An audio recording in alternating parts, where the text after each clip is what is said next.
Now the Twitch stream. I don't know what's going on out there, huh? Yes. But it's yes, fixed we now. are. We are back up and running. Beautiful. But we do have breaking news now. And it looks like we have some details. Let's go to our correspondent and producer Ryan Rothstein with the baseball update. So it's not John Heyman. It's not Jeff Passan. Ken Rosenthal from MLB on Fox writes for The Athletic. Absolutely. He just tweeted out now, just about 4 minutes ago. How many minutes ago? 4.5. Per source. 60 games in 70 days. 60 games in 70 days. Mm-hmm. Season to start on July 19th. July 19th. Exactly. That would be on a Sunday. Sunday night baseball. Sunday, July 19th. Full prorated salaries. Full prorated salaries. Expanded playoffs in 2020 and 2021, and waiving of any potential grievances. What about airing of grievances? They don't mention airing of grievances. Well, they better. Yeah, they better. I mean, they got to get. Then we can use all our Seinfeld references, right? Huh? Exactly. Exactly. Then we can do a whole show on Seinfeld references. And what are your favorite Seinfeld references? But anyway, so there it is. So they're going to play baseball, Harry. Yeah, so that takes you right to September 27th, I believe. 60 games in 70 days? That's not official. No, that's not official. No, it's not official. Yeah, But it's just a proposal. Because but that's what they're going to do. Because everybody knows 50 was stupid. And so 60 is more palatable. Yeah. To everybody. Rosenthal goes on to say the union would figure to counter, perhaps with a goal of settling at 65 games, full prorated salaries, and that would get the players 40% of their original projected earnings for the year. And Jason Stark added in from The Athletic that 66 games might work best for scheduling purposes because then they could play a certain amount of games against each divisional team. Yeah, and now they're dickering with numbers that they're going to agree on. Kind of minutia, but again. And so somebody's sitting down doing math, and Jason Stark, who's brilliant at this stuff, says 66 games makes the most sense. After all of this 113 to 89 to 76 to 50 to 48, they're finally going to come up with something. Why couldn't they do this a month ago is the biggest question we all have, right? That's a simple thing. I understand negotiations get tough, but this was stupid. But it's like, our friend Andrew Brandt always says, deadlines spur action. So when they know they're running out of time, it's almost like there was like an invisible deadline because they knew they had to get done with the season and had to be some sort of meaningful amount of games, and the end of September was basically it. Yep. So that's sort of like we're right at the deadline right around now. I mean, June 1st was the day everybody's talking about. Now we're 17 days in, and thankfully there's going to be a baseball season. So there you go. Well, 60 games is better than 48 or 50, right? Yeah, and 66 is fine. 66 would be even better. I get my kicks on Route 66, Harry. Exactly. I used to fill up with the sign, the 66. Remember the gas stations? Right. Meanwhile, you know what it is, Harry. Let's get a man with the first reaction. From the voice of the people, the man for which this show and Wednesday is now an official holiday. It is What Up Wednesday, Harry. And we bring in the man himself, a man who loves hardball. Not the show that's been canceled on MSNBC or whatever it was. That was Chris Matthews, I believe. Another Philly guy. That's right. Let's go to Jose in Norristown. What up, yo? What up? What up, Bruno's? What up, Mays? What up, Miss Wobbins? What up? What up, Caleb's? What up? What up, Hookenstein? Who? The Yankee fan. Hookenstein. Who's Not that? Ramstein. No, their tour's canceled. I know. Martinez is really outraged, right? He was a big Ramstein fan. They were supposed to be at the link.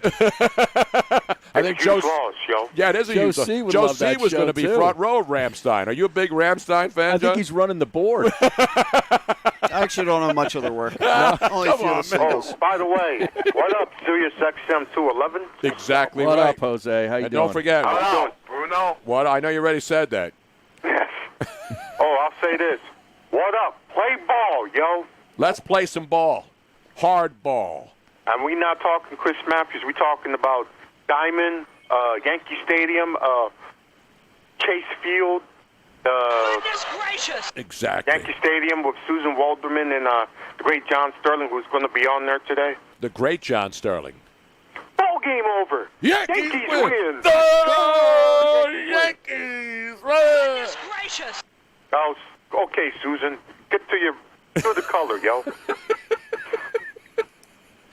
Well, John, it looks like the Yankees are up 6-0 in the top 7. Well, No, the greatest Susan Waldman bit ever is when Roger Clemens was Came back in to baseball. No, Roger Clemens was in George Steinbrenner's box. the And then owner's she box. said, "Good." Goodness gracious. That's where the goodness gracious Right. came from. Look, this Roger Clemens is sitting in George Steinbrenner's box. The late George's box. Exactly right. Yep.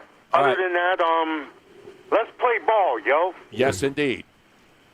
Other than that, let's get to the business. Let's get gentlemen. down to the business, And man. what up, Miss Wobbins? Miss what's with the Wobbins? Are you doing your what's his name? Daffy Duck? Elmer No. Fudd Elmer now Fudd. in commemoration I of know him you never being used disarmed. to. It never used to be Wobbin. It used to be an actual Robin. Robbins. Yeah. Like Robin's Diamonds. I was doing my Elmer J. Fudd for a couple weeks. All right. That's a good tribute to him. In honor of him losing his shotgun. At least he got a scythe, though. That's true. Oh, and by the way, we also got breaking news. We have breaking news, too, by Jose? Yep. Let me get to the breaking news. State line, Las Vegas. According to UNLV officials, the mascot of the Running Rebel holding his shotgun will be no more. Yeah, the Yeah. Robin. Everything's Yeah. been canceled today. We What need do- a whole cancellation segment What on do they the show. call him? Reb? The Or Running something? Reb, yeah. Yeah. He's gone. You know who else Yeah, is he's gone? The University of Virginia. You see what they Oh, did? they changed the to get rid of sword. the Yeah. Cav? The handle of the sword. Yeah, the handle of the man. sword. Every time I watch Virginia play, I didn't even say, know there was a handle. You know the handle on that sword? There's the V with the sword underneath That's the helmet. racist. Right, right. That's racist. Well, because it had sort of like lines around it or something. They took that off. I think they needed to rewrap the, like when you got to get new club grips? Well, yeah, you I think get they had a- to rewrap the grip on the Cavalier sword. Need some golf pride grips on there. I got some golf I wonder props. what's next. Three Musketeers got to lose their swords, too? No, but Aunt Jemima today, canceled. Oh, man. Uncle Ben, gone. Canceled. Goodbye. Betty Crocker, they're going to Goodbye. change her name to Betty Cracker. I believe that's what's going to happen now. Oh, man. And, of course, the guy I want gone, and I've been saying this as an Italian because you know I hate all the mob movies. Oh, I the want all the chef. grease balls gone. Chef Boyardee. Oh, yeah, that's right. Chef Spaghetti. Boyardee. They're not No. canceling him, Oh, no. and they should. What about Yeah. Mama Celeste? Do Because something against Mama her? Celeste Pizza, 5 for $5. I mean, that's a pretty good deal. It's pretty Yeah. hard to cancel Mama That Celeste. is. the frozen Mama That's takes fries. right. care of you. But Chef Boyardee, is there anything more disgusting? Of course not. Oh. As an Italian American, I'm going to organize a march later on. Are you offended by that? I'm offended by Okay. Chef Boyardee. First of all, it's garbage in a can. Well, yeah, it's terrible. Yeah. I think we should go to every supermarket after the show today. And we're going to march. We're going to The get can sale. Yeah, ShopRite's can sale, and we pull every Chef Boyardee product, whether it's mini, ravioli, oli, those Or hideous beefaroni. beefaroni. Spaghetti. spaghetti and meatballs. meatballs, Ugh. beef ravioli. Ravioli. Oh man, that stuff is dog food. You know what we should do? We should take it all off the shelves, and then I'll get a big truck, and we'll take it out to Kazakhstan out don't there. Forget San Giorgio spaghetti. No, San Giorgio's not racist. No, it's not. Okay. There's no depiction. You know what else I believe we should get rid of? The generic pizza boxes. Oh, yeah. For the pizza places that are too because cheap. they got the drawing of the chef on there, but right? but they're Oh, yeah. the places that are too cheap to have their own branded boxes, they just get that generic box with some greaseball-looking chef on there. Right. That's offensive to me, Harry. And actually, some of the pizza places that use those generic boxes, where it says fresh pizza on the I front. heard the mob used to make those boxes. Oh, Really? yeah. The worst part is, in some pizza places, the box tastes better than the pie inside, Harry. Well, they were probably using the pizzerias as money laundering places, so it kind of helped, you know? Money laundering. Yes. Robin putting together 1 and 1 and Yeah. getting 2. See? There you go. There you go. I get it. Other than that, you know what's I going to be might be coming up slow, soon? but I What's get it. coming up soon?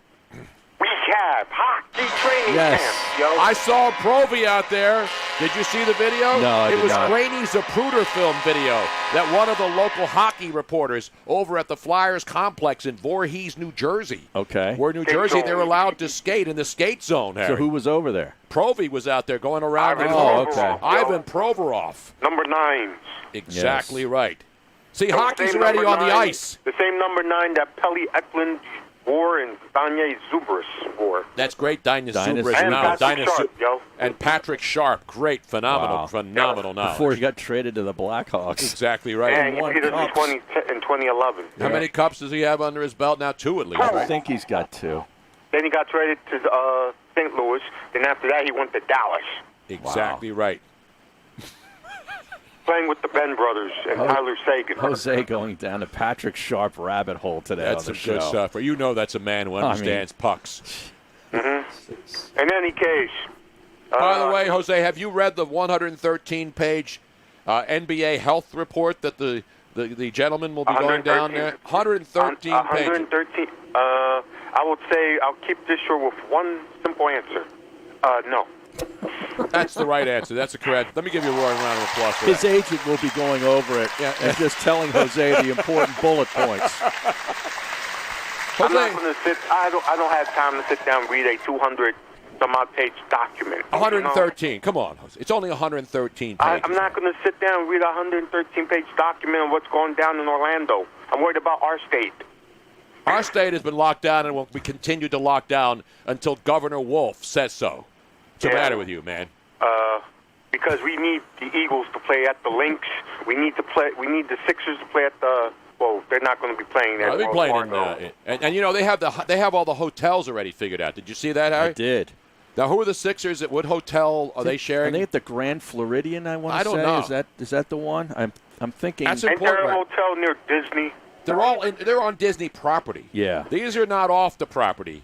This is on property, which Grand means, Floridian. Yeah. Grand Floridian. Oh, Nice by spot. the way, do they have that hotel you can see Epcot Center from afar?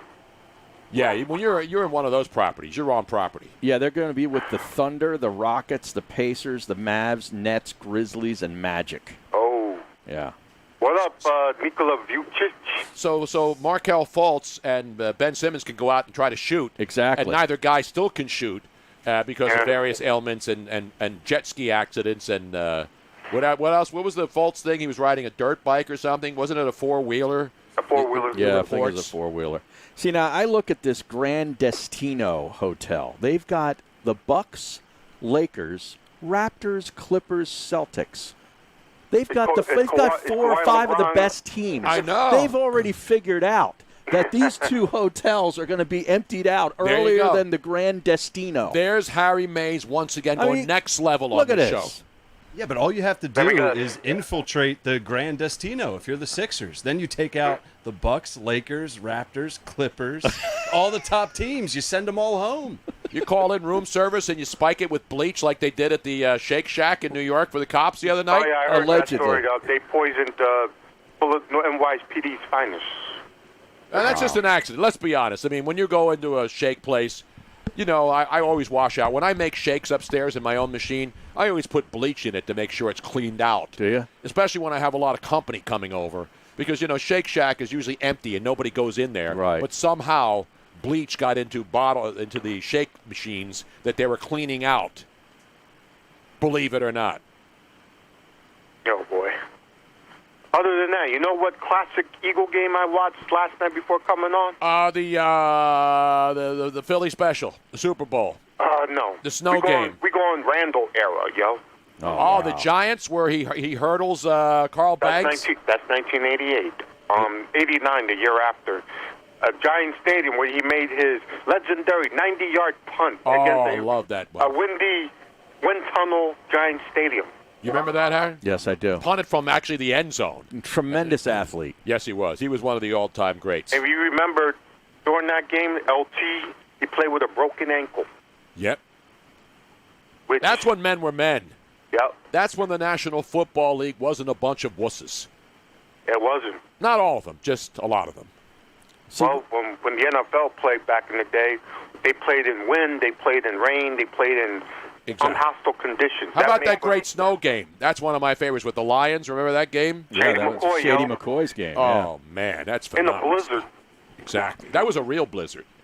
Yeah, because before the game, before I woke up, it was beautiful. Great. It was beautiful. Next thing you know, Yeah. there's a blizzard out there.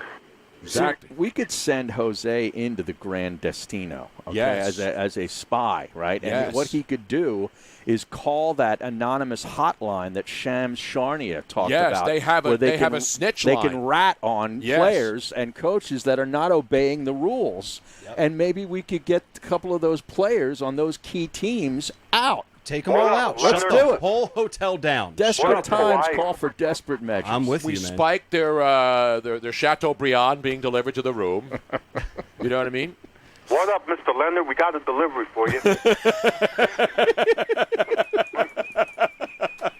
What up, PG-13s? We got your package for you. Yo, what's in the box? Hey, LeBron. Oh, what's in the box? It's a couple of Instagram models that we it looks like a big No, box, like the Columbus this picture statue of you box. and Mr. Maverick and your representatives prancing around Disneyland. What up, undercover COVID cop Jose? There he is. Yes, What up, sir. yo? What up? You're sorry, Mr. LBJ King James, but you got to go home, yo. Excuse me, yo. You got to go home. You and your Maverick Carter and your clique, yo. You're Magna Carta. Maverick Oh, Carter. I thought you said Magna Carta. Did I they meant burn that. that thing yet? Did they destroy the Magna Carta yet? Not yet. Not the guess medulla not. oblongata. I believe that will be down there. Yeah. On What up, this Mr. Vucic and Mr. Fulch? You're violating the COVID rules, yo. And by the way, don't forget. What up, Tim Cake? Don't forget what up. What up, Raider Ryan? What up, Deb Carson? What up, Fox Sports Radio in Los Angeles? Wow. Did you say what up to Joe C at least today? What No. up, Joe C's? And, Joe C's the Caleb? guy who calls you and is very cordial, and you have like a very business-like relationship. He's family here. You got to warm up to Joe C. What up, Joe C and Caleb Smatumbos? I talked to him on Twitter, yo. The Caleb Mutombo? Yes, sir. He's in Naptown, you know. He's in Naptown? Naptown, baby. What up, Naptown Matumbos? Exactly. Yes, sir. How about the group staying at the yacht club, Tony? Who's at the and yacht Jose? club? Do they play yacht rock radio all the time in there from SiriusXM? The Blazers, Kings, Pelicans, Spurs, Suns, and Wizards. Yeah, but the Outside of the Pelicans. Pelicans, Why you're did they put going the home. Pelicans with all those other schlub teams? I know. That What would have been a up, Mr. dead Devin giveaway. Booker? Yeah. If they just put all the also-rans and the teams that don't want to be there, they would opt out. Like, as soon as they checked in, they say, what the hell are we doing here? We're out. Damian What's going Lillard on said, back who else there, is yo?" in this hotel? I'm out. We're out. You know what I like? There's an opt-out clause. Yeah. As part of this 113-page Right, report. if they don't want to play, If they don't have want to play, they don't get paid, but there will be no penalty. Right. Not from the team or from the league. No They fines. can say, Fines, screw no this. nothing. Yeah, They- they say, screw this, man. I already went on Splash Mountain a couple times, and they put me in the front of the line for I got a better idea. for Want me to Space just- Mountain, and I want to get the hell out of here right now. Do you have a better idea, Jose? No. I got a better idea. What up, Mickey Mouse? What up? What up, Minnie? What up, Goofy, Donald, and Snow White and the Beast, and Belle from Beauty and the Beast? Exactly. And don't forget, imagine how many like IG models will be disguised as Disney princesses, Right. and walk into the hotel for room service, so to speak, if you know what I'm talking Exactly. about. What up, You know what I'm saying? Service? That's it. That's what I'm talking about. Exactly. Yeah, because the dollhouse on Orange Blossom Trail probably isn't open right now.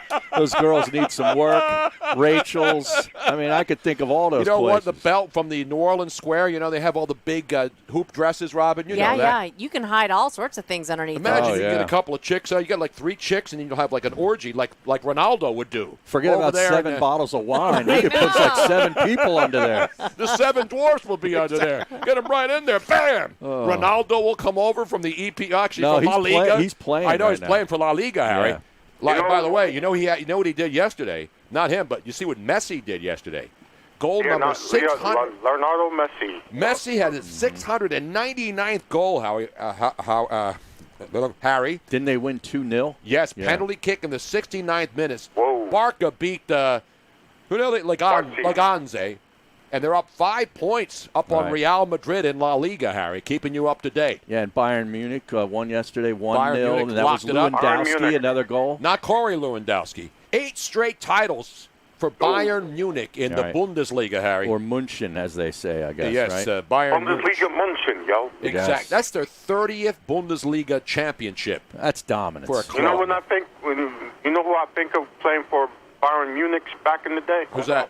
Michael Ballack, yo, from Team Germany. That's exactly right, man. But, their best player is a Polish dude. Yeah, that Lewandowski. Does. Yeah. Robert Lewandowski. He's a stud. The guy has 31 goals this year. Yep. Do you realize that? I used to like the guy from Sweden, Ibrahimovic, yes. Right now, Zlatan. No, we don't care about the Dutch guys because they suck. Messi and, He's by a the way, Swede, by the way. Messi and Ronaldo only have 21 goals each this year. Lewandowski has 31. Oh. That's unbelievable. I mean, this guy's having an absolutely historic season over there in the Bundesliga. Other than that, I like to see Barca beat out Madrid in the Spanish Primavera division. I had some of that Primavera division last night. It was pretty good. Robin made it. Yep. Fresh tomatoes right off the vine. Right. It's good stuff, man. Now, is that keto friendly? Yes, it is. It is. Yes, it is. Our crep on the What Twitch up, keto stream. diets for everybody? The big Lewandowski. I already said Corey Lewandowski. So a lot of good. Now the Portland Timbers may not play because it doesn't appear to be anything left of Portland after all the stuff that's going on there in Seattle. Are you talking about for MLS? Yes. The No, I'm kidding. Yeah. They're going to be playing down in Florida. Yeah. They'll be in Florida. They'll be in Orlando. There's no Timbers. There's no Rip City with the Blazers because they're down in Disneyland. Exactly right, man. All right. Will there be Oregon Ducks football there this year? It depends on whether somebody wears a T-shirt from anything other than CNN. Now, if a coach wears a CNN jersey when he's out fishing. Sorry, Bubba, do they we shut may the have to school arrest you, down? yo. Do they call for the coach's head and have him to make 15 impassioned cries for his life? That's Coach Mario Cristobal, former U grade and grad. How about that? Number 72. This guy Once again. is just unbelievable. Once again. Just when you thought Jose was going to come up short again, he delivers again. He delivers more than the U.S. Postal Service. Say that to Lance Armstrong when he cheated and won 7 Tour de France. That's right. He should be banned from this country forever. Who you like in the golf tournament coming up this week, Jose? Where's the golf tournament at this That's weekend? at Hilton Head, Hilton baby. Head. Hilton Head. Heads, yo. I like Tiger, yo. He's not He's playing. not playing until the Memorial. Come on. No, great. after all of that, Harry. See? See what happened? You made him crash and burn. I just You proved it. tried to milk him too much. It's only I like Wednesday. Nobody McIlroy. cares about golf. I like McIlroy. Okay, well, he's playing. I'll take Roy, yo. All right. All right. It's better than watching the Walrus, Craig Stadler, and Larry Mize marching up and down the green. No, man. And when the Walrus is out there, Craig Stadler. everybody stops what they're doing. Even Andy 1982 Reid. Masters Even Andy champion. Reid loves the Walrus, Right, Craig Stadler. right. All right, Jose. All right, Good Jose. stuff again, man. Let me give him a roaring round of applause. Thanks, guys. I'll talk to you next week. There he is, ladies and gentlemen. Shooter McGavin, -3, Harry. On the Twitch stream. RK repped. Kepka action, yo. Wow. So there you have it, Jose from yes, what up, Harbor Town? Man City and Arsenal scoreless through 21 minutes. Exactly right, Harry. Oh, man. See how we get things done on the show? People, it may look easy, but it's hard. We got a lot of good stuff today, too. Yes. We'll do a list of everything that's been banned in the last 24 hours. The list is longer than the actual sporting events going on right now. And you can also call in to 2 different phone lines. One if you'd like to be on air. Yeah, give the live line number right now. It is live, so Yes, don't touch it. if you would like to call in live and speak to us on the air, 215-462-TONY. That's 215-462-8669. And don't forget that strapper line, 24/7 strappers. That is 856-818-4045. That's 856-818-4045. And that's 24/7. You can call and then talk to yourself or just pretend you're talking to Robin because that's who you'll hear and wait for the beep. We're coming right back.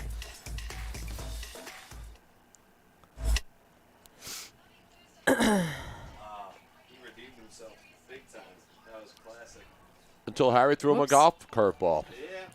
You know, he proves he doesn't pay attention to everything he needs to. He's supposed to prepare more for this Exactly. show, damn it.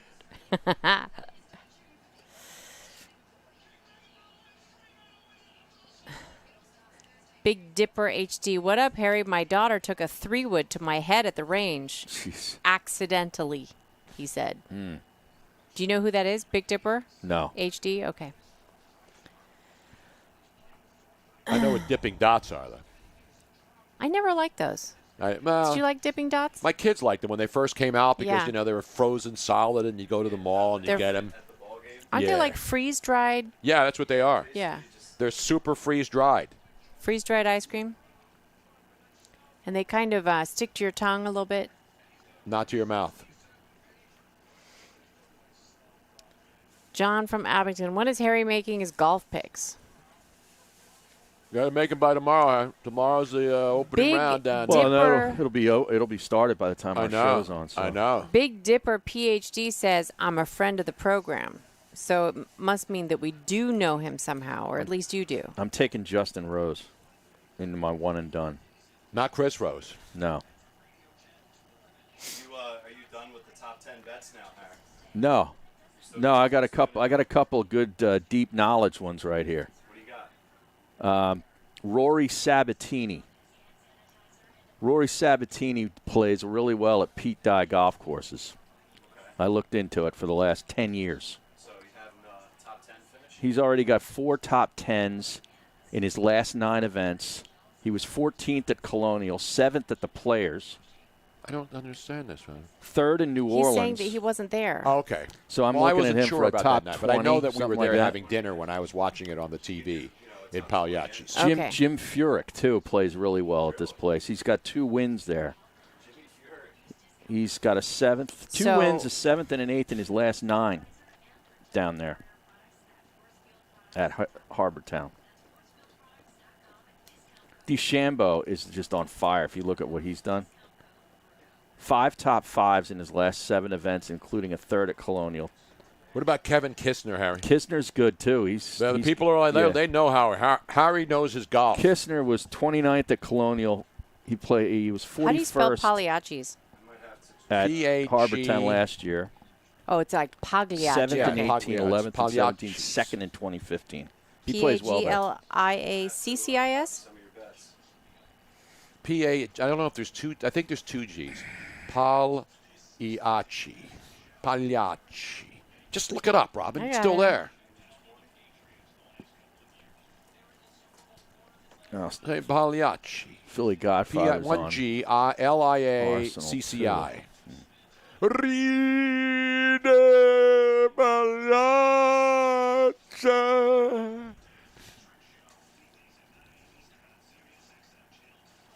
Here's the question. Okay, he Was says he Rorschach's Pagliacci joke a real joke? You know what movie that was, Do right? you still want him on 1 minute. to talk about where he was? He was on the cruise? I thought he was there. Yeah. Where? I wanted to get Brando on to talk. Well, we can talk. Let's talk about the coaches stuff if he wants to. We have Okay. this Friday, right? Yeah. He would have been great for today, but Who? I know Bob Costas. Oh, yeah, I know. No, but this baseball's still going to be a big deal. We're going to get more details each day. I was just saying for like the OJ stuff.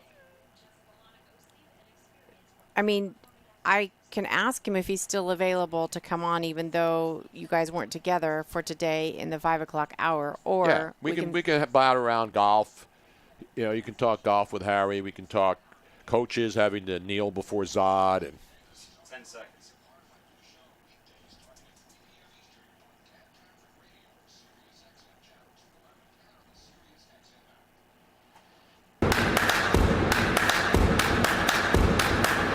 Welcome back to the Tony Bruno Show with Harry Mays on SiriusXM 211.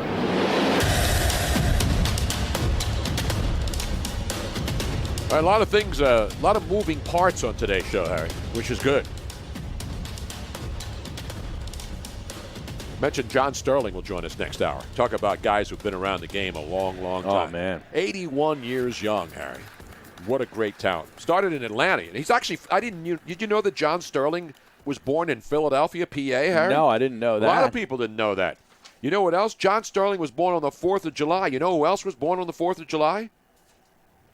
Who? George Steinbrenner, who we worked for. That's right. The Yankees owner. I didn't know he started in Atlanta either. Now, he did baseball down in Atlanta for a long time. He did a lot of stuff. He's great. I know last year he took some days off for the first time in forever, like 5,060 straight games. I know.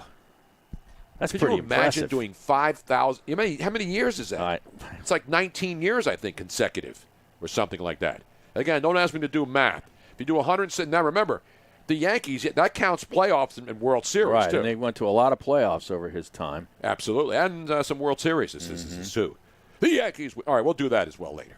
Meanwhile, we have breaking news. We have more breaking news. 30 years, by the way. 30 years with the Yankees. But that streak was not a 30-year streak, was it? For the first day off from his job in 30 years. Okay. That's the way the article starts. There you have so it. there you go. All right, now let's go back to Ryan Rothstein. What did Jose call you? I don't know. I couldn't tell you. I think he thought I was Conlon. And he was Farrell? calling Conlon Rothstein, but he completely botched my name. He called me like Frankenstein or something. I don't know. Which is fine. Close enough. Wow, that is lack of respect right there, tell you. man. Yeah, it's all right. So what's the breaking? Let's get All back right, to so the here we breaking go. news here. Another baseball update. So this is an official Rob Manfred release. Press release. Hot off the presses here. This is from John Heyman and all the other guys. At my request, this is per Robert Manfred. At my request, Tony Clark and I met for several hours in Phoenix.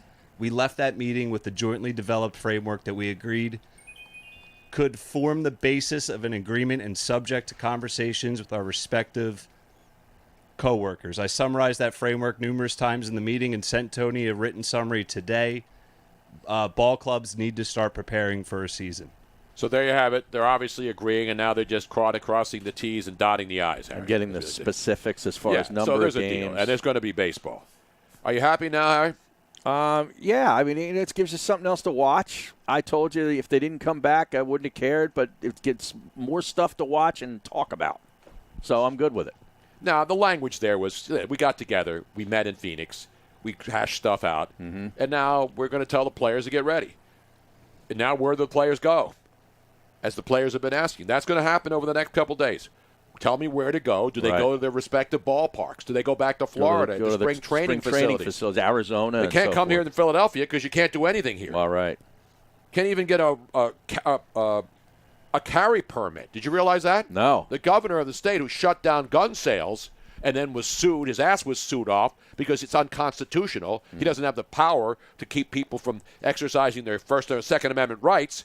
So what he did after the fact is now saying that if you want to apply for a permit to carry in Pennsylvania, you can't do it right now because that's still shut down because of COVID-19. Yeah. You got that? Right. You got that? Because I think you're more susceptible to the virus if you have a gun on your person totally. walking around the street. No doubt about it. I think that's what it is. That's what the science And by the way, that would be says. legal. You would have to get a license to carry, not a license to kill. No. That was a great James Bond movie and a video game that I think Ryan was playing on PlayStation 2 or whatever it was. Where did you play that now? N64, man. That's an Nintendo all-time 64? game. Now, you can't have those games anymore, Harry. No. Nope. You know what else? I was thinking earlier today about things that should be canceled. For example, there's one of these, every city has a station that calls themselves Action News, right? Yes. And here in Philadelphia, Action News is Channel 6, the ABC station. It's the number one news. For 100 years. Yeah, forever. So I tweeted them this morning, Action News, that sounds a little too aggressive for me. Let's get less action and more news. I always want more action. But how about, it's all about that action, boss. That's right. You know who said that, right, huh? Marshawn Lynch. Oh, okay. I'm all about that action, boss. And how about eyewitness news? Eyewitness news means that you're a snitch, and you're not allowed to snitch anymore unless you're reporting on your neighbor who went outside without a mask on, or an NBA player who's in a hotel room with a couple of kumads. And he's not 6 feet apart. Exactly. Yeah. Well, you can't be when you got a couple of kumads in there. Well, you can, but the government sent out the positions that are That's okay right. to Yeah, do. we did that last Friday. Remember Yeah. New York? Yeah. There's certain positions that if you're going to have sex, Right. at least let us die first. Yeah, there's or only drunk or certain something. positions, and you have to make sure that your face is the farthest away possible from your partner. It means that you just have to be really creative. But That's wasn't all. Eyewitness News what you were doing last Sunday night? Yes, I was Yeah. there. I was with the eye, ear, nose, and throat team. Remember the eye team? The I team. The Yeah, I of team. course. Not the A team. It was like the investigative team. Exactly. I was not an official journalist. I was just surveying the situation, getting tape. I caught a lot of action, people pushing and shoving. I was at both sides to see the energy from both sides. And so, did I take a side? Yeah. I was really impressed, though, I took a because side of you the had no people. fear. There was several times when there was fights I almost ran starting. toward the problem, not away from it, and Harry. Tony, That's right. Tony took, the phone away from me because I did not feel comfortable. I mean, it was a little. There was several. You haven't things been in that the were trenches, Robin. No, well, you it was haven't covered intimidating. fires and had been in countries There where was a there's lot on the of brink stupid of war. people there that were ready to throw down, and I did not want to be right there in the midst of it. Whereas Tony had no problem videotaping it. He was right on, wanting to make sure he was covering it all. Exactly, because you don't want to miss something. This way you have it on video. Everything's caught on video today. There's your absolute proof that I said what happened. And so that's what I was there. By the way, I got to call back Chris Segal. He wants me on the show tomorrow to break. I'll say this one last thing about my neighborhood here, the South Philadelphia area. This area we saw this area rise up when our mayor decided to put a legal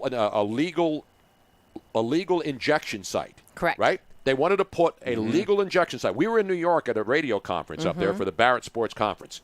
While that was happening, while we were up there, they decided they were going to open a lethal injection site, Not lethal. literally. Legal, not lethal injection. It can be lethal. Yes, it can. Well, yeah, if you don't have somebody there to help you. Right. And so what happened? The people got wind of it because they tried to sneak it through in the middle of the night like these coward politicians do, and the people rose up and they stood out in front of the street. Nobody looted, nobody burned cars, smashed police cars. They were like, we don't want it in our neighborhood. Now, where exactly was that going to be? Broad and Mifflin, Oh, literally. it's right there. Literally yeah, right mean, there. Literally 100 yards from where we live. Right. And so imagine that. And so that I'm saying people want to represent their neighborhoods. And They don't have to do it make with things rioting. worse, just really quick, there's actually a nursery school inside that same building. Wow. And so that's what it's all about.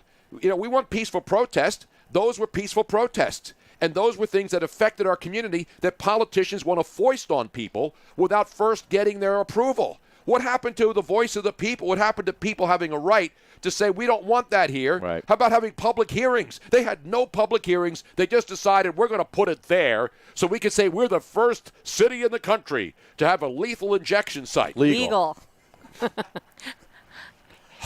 That's a Freudian slip. Well, it really shouldn't be called legal because the drugs that these people are taking are not legal. And they're oftentimes lethal.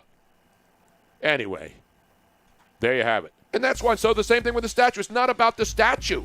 It's about people who don't want people from other cities coming into their towns to wreck stuff and spray paint stuff and bust up car windows and that kind of stuff. It's called self-policing your own name. The mayor calls them vigilantes. I call them community, town watch. Remember when we had town watches? That used to be a thing. Yeah. People were making sure that nobody was coming into the neighborhoods. They're not vigilantes. You don't have police out there anymore. You want to defund the police, so let people take care of their own properties. I'm willing to take care of my own property. Because you know what happens? You come into our house, you should get your behind kicked. Exactly right. And stomped and whatever else has to happen. Coming up, John Sterling in the next hour. More baseball. We'll get more details of what's going on. A big breaking news day today. Tony, Harry, Miss Robin, the whole gang here with you on a What Up Wednesday. What up? Stick around for more action, yo. Tim Brando confirmed for 5:20. Beautiful. And I told him, I said that you probably wish that you'd been in the Bahamas with him rather than at Pagliacci's. Pagliacci. Joe C., do you still have Tim Brando's number, or do you need me to give it to you?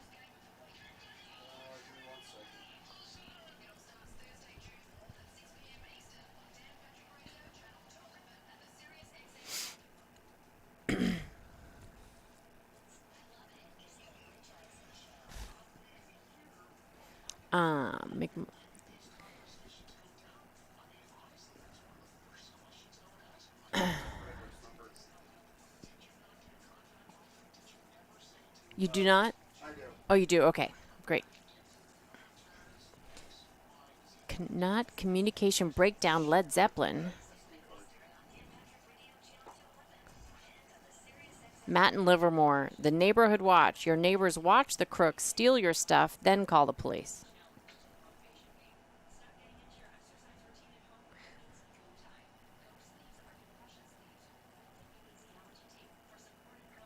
Unfortunately, neighborhood watch, even when you call the police, they don't come right away. When we had somebody steal stuff, it took them forever. Liberty Bell 444, still afraid of clowns? Clowns? It's from the Seinfeld episode. Oh. Oh, Robin, when are we having Tim on? 520. Okay. Kendrick Perkins, this is awesome. What did he do? If you take Kyrie Irving's brain and put it in a bird, guess what? That bird's going to do? He's going to fly backwards. The funniest thing I saw was Karen Irving instead of Kyrie. Oh. What were in New York, the guys that used to wear the red beret that were like neighborhood watch? Yeah, they were just got their asses kicked. Yeah. The Guardian Angels, Curtis Sliwa. Yeah. They were out there last week in New York, and they were getting their asses handed to them Yeah. by a bunch of terrorists. The Guardian Angels, they were trying to protect a store, and all these thugs came up to them and started kicking their asses because they don't carry weapons, Started the Guardian throwing Angels. bicycles, like full-on bicycles at them. Well, yeah, I think Pick 'em up Curtis got hit by one of those. And then we got all these woke people who don't like anybody giving another opinion. Douchebags.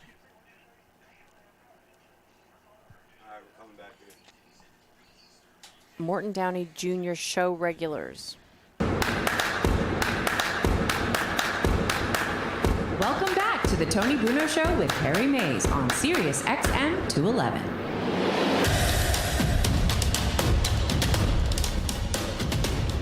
It is What Up Wednesday. What up? What up and what's in the box? Here in Philadelphia, everything is. Every store, every statue. Should have bought Weyerhaeuser stock last year. Weyerhaeuser? Weyerhaeuser, the plywood manufacturer. Sure, yeah. There's more plywood and plexiglass being used in this country I know. since ever, probably, right?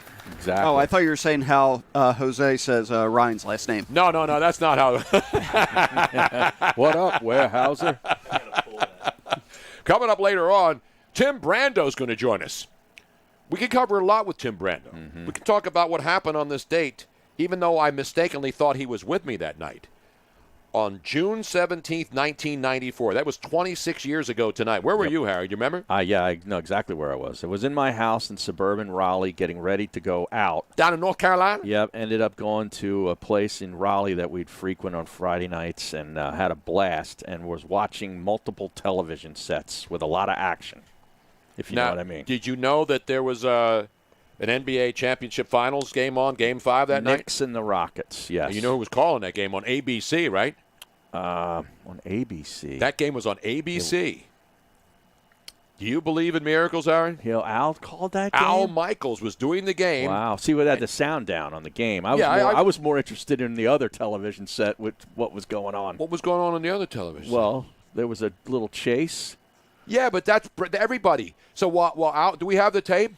We don't have it. But Al Michaels is doing the game. Mm-hmm. And then Peter Jennings, who was the in ABC news anchor at the time, he cuts in. Right.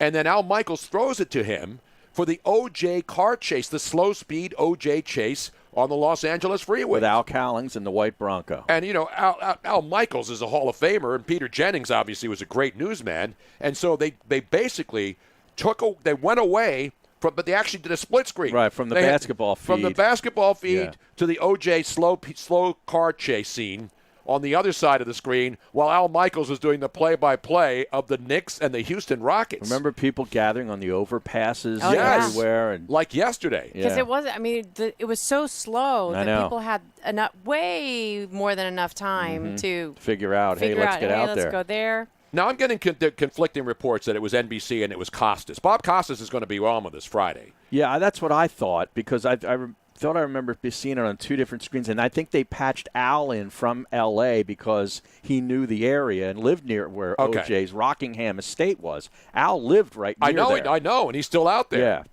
So I remember Al Michaels, and then somebody called in when Al Michaels was on ABC on that portion, and did a Baba Booey on Yes, the air. I do remember That was one. That was really in vogue. So they back started then. taking phone calls. Hey, we got a man. People are calling in. Yeah, I'm right there. Let's put him on. And then the guy did a serious phone call, and at the end said Baba Booey. If only Jose was going strong. What up? That would have been great. And then Al Michaels, being as sharp as he is, mentioned that the guy at the end was referencing a radio personality's bit. So he actually admitted that he didn't say Captain Jenks, who was the guy who always did Baba Booey when he would call in. Remember him? Yeah, sure. Captain Jenks. He used to live around. I think he lives around here. Is he a Philly guy? Yeah, I Yeah, think so. there's a whole bunch of Philly guys there. I like Philadelphia Phil. Tony has Alzheimer's disease. It was on NBC. You're right. I corrected myself, but I remember watching Al Michaels specifically. He was a part of because the he ABC. and Peter Jennings on ABC were doing. It was on every channel. It was. It was on every single channel. Every single channel that Friday night. ESPN covered the other big sporting news, but jumped back and forth for frequent updates. NBC continued coverage of the NBA Finals, but the game appeared in a small box in the corner while Tom Brokaw anchored coverage of the Bronco chase. Now, here's a couple little tidbits. The entire chase was a little bit over 2 hours. Yep. Which is like the length of an NBA fourth quarter about now. And so it timed out perfectly. OJ and AC Collins wanted to make sure that they were there for the entire game. They had it on the radio in Los Angeles. OJ had money on the Rockets. Yes, he did. Well, he did have $9,000 in cash on him when he emerged. So, $9,000 in 1994 was a lot of money. It was. Domino's Pizza reported a record sales of pizza delivery during the chase because people didn't want to miss anything. They didn't want to miss it. Fear of missing out. I think that's where that started. Yeah. FOMO. Not Fear and Loathing in Las Vegas. That was something Hunter else. Thompson. Yes. Apparently, it was as big as Super Bowl Sunday as far as viewership for that. And Michael in Tennessee nails it. He's exactly right. So Peter Jennings was on. ABC News was covering it because they didn't have a sporting event. Right. And then because Al He's an knew ABC OJ, guy. and he knew OJ. Remember, OJ did Monday Night Football. Sure. Remember that? Yeah. That era when OJ Simpson was on as one of the three people in the booth. And NBC, of course, had the rights, and it was Bob Costas, and we'll talk with Bob about it. But that was an incredible night. June 17th, 1994, you had the New York Rangers had their Stanley Cup parade on that day, Harry? They'd beaten Vancouver that year, right? That is correct. I believe Cup? that was the sweep. That's when I was up at ESPN, and everybody was going crazy, and the Cup came up there, and all the ESPN gang got to see the Stanley Cup when they brought it up. Wow. And then you had Arnold Palmer playing in his final U.S. Open that weekend. Mm-hmm. Was that at Oakmont? I think that was Oakmont. I'm not sure. I Which don't want would to say make yes sense. and then have somebody tell me that I have Alzheimer's. Yeah, I the think same it was- people who think Joe Biden is sharp enough to be president are going to rip me for making a mistake on the air, which I corrected. You had the first World Cup in the United States was going on that summer. You remember that, Aaron? Yeah. in Chicago. Sure. Well, it was all Yeah, up it there. was up in New York. Multiple places. Washington, D.C. Yeah, it was all over LA. the country. It But wasn't that in night was in Chicago. That particular game Yeah. was in Chicago. Yes, it was Oakmont. And then you had Ken Griffey Jr. hitting his 26th home run to tie the home run record for most homers before the end of June by a player at that point. Of course, later on it was smashed by all the other guys who were juicing up when Ken Griffey Jr., who unfortunately got hurt, but is definitely and is in the Hall of Fame because he was one of the most pure, just what a swing. five-tool, incredibly gifted players in baseball history. No Harry. doubt. One other little note, if people don't remember what OJ had on him besides the $9,000 in cash when he turned himself into police finally in his own driveway. Was it singles? Did he have? Was he going to a strip club? What was I don't remember good the question. specifics. I don't know. I have a feeling it was a slightly larger denomination, so it would be easier to take with him. But they found a fake goatee and mustache with a bottle of makeup adhesive and receipts from a beauty store, along with his passport and a gun. And if I recall, he claimed that he was doing a movie and he had all that stuff in his car for Right. it. And I remember because ESPN, we were it was all sports back then. Right. But when that story broke, we would who we would have on almost every week during the OJ trial, Alan Dershowitz, Oh, yeah, a the Harvard attorney. law Sure, professor. yeah. because he was on the OJ team. He was on the Dream Team. Yeah, he was on the Dream Team with those guys. With Robert and Kardashian. we would have him on every week to give us analysis because OJ was a big sports star. Sure. I mean, that was a huge story. So the whole era of stick to sports, that was more than a sports story. That was a big deal all over the world, and especially in this country when you're talking about a Heisman Trophy winner, one of the greatest players of all time, and you have this whole crazy story going on in 1994.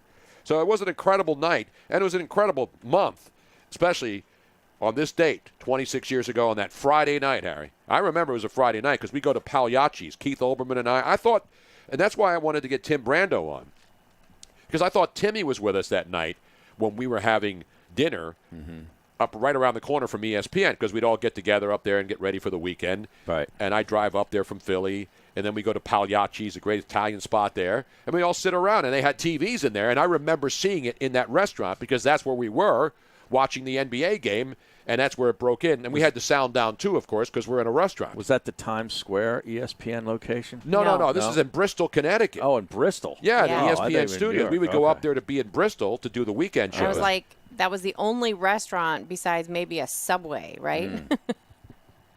Exactly right. Man City up 1-0 at half. Who do you have? I have Arsenal. Picked the wrong side there. I hate to do it to you, man. Well, there could be an explosion. You could see 3-4 goals in the second half. Sure. I told you it was a value play at plus 750. It was a value play. And the draw is plus 460. Jeez. I can't believe you're doing this, Harry. I really can't believe. Is that game on? It might be. I'll put it on. Anyway, we got an Orlando airport story. There's a lot of confusion because Orlando is now the hub of sports. Right. So you got the NBA players are going to go down there. You've got the soccer players from the MLS are going to go down for their tournament, yeah. You've got all kinds of sports being played there already. And so now there was a story this morning circulating, and it was the governor, Ron DeSantis, who misspoke, I guess, when he talked about the number of testings that they'd done. He said that there were 260 people tested, and 132 of them tested positive.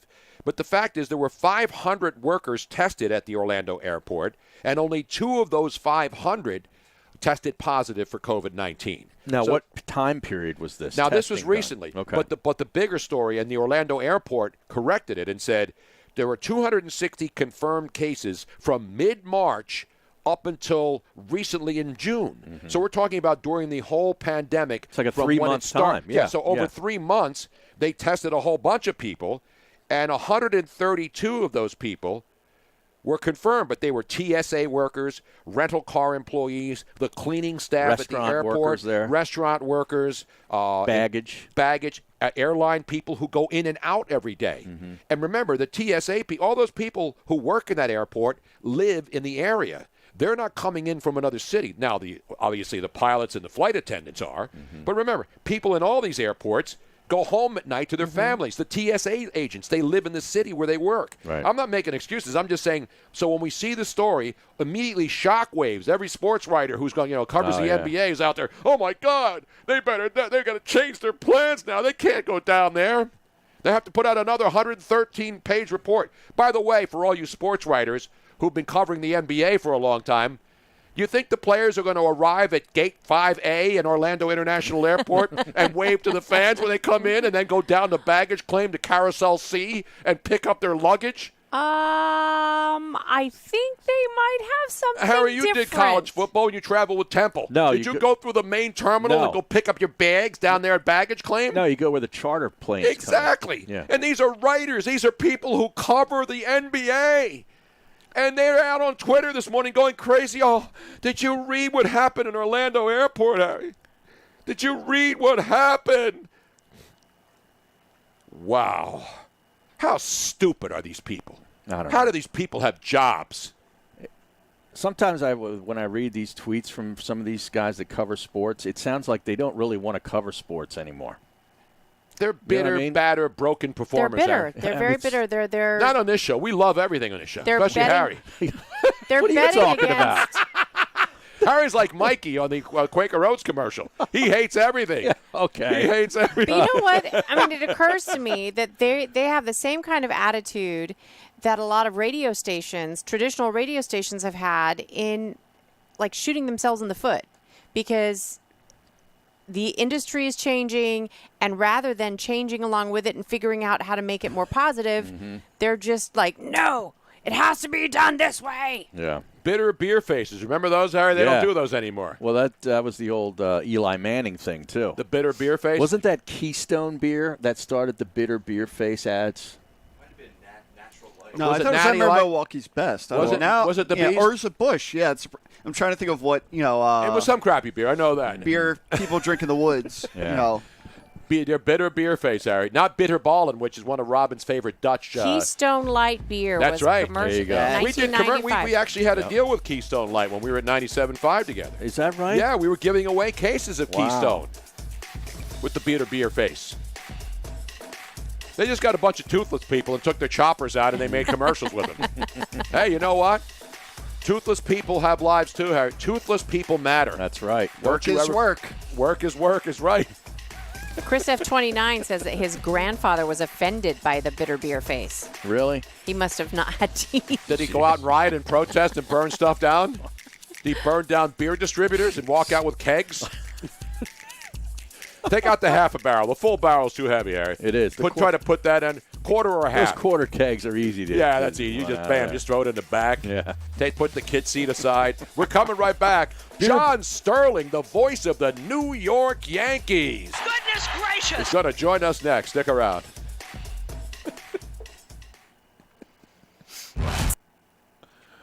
All right, twitchy people. What is up with y'all? Here it is. There's the Christopher Columbus. Are there any newbies that are listening in on Twitch or YouTube Look at or wherever? Oh, yeah. That's Penn's Landing. Let us know that you're here. What statue's that, or what? That's another Columbus Ryan plaque. Peach. Oh, okay. Columbus. It's down. You know where that is. It's right along the water. So they built a box around the bottom of it, if you could see it. Happy White Wine Wednesday. That has a nice ring to it since all wines matter. White Wine Wednesday. You can drink whatever you want. DeCaleb Matumbo is snuggling with his cat. Our cats are not here today. None of them are.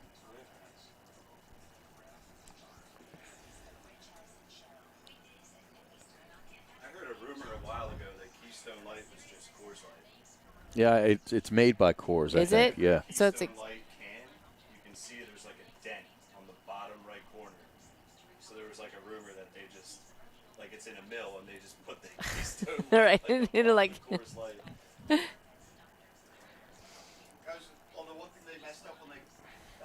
Is Harry double parked outside the house? No. Wascally Wabbit.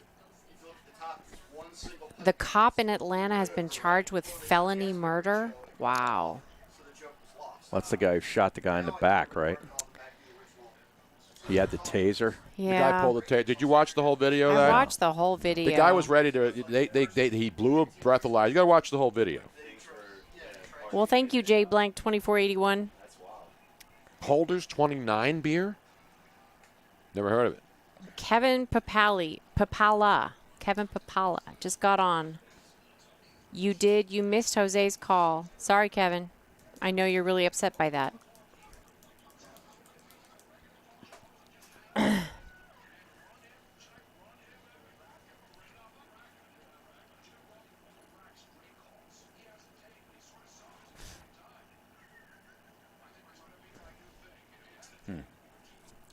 Jorts sighting. No, those aren't jorts. They do look a little bit like jorts that Ryan is wearing, but No, those they're are not not. jorts. They're not even denim. It's a light blue It's a bathing suit. bathing bruh. suit kind of materially. But from a distance, they do look like the light-colored bleach jeans, which is a total violation. If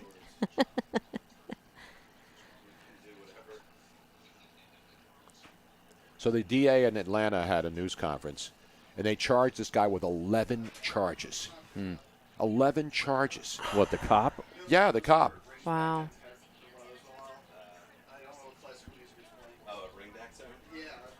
The sad thing is that you see what started it, and everything was so calm. He resisted arrest, and then he grabs the cop's taser and starts running away, and then turns around to shoot the taser at the cop, and then the cop shot him.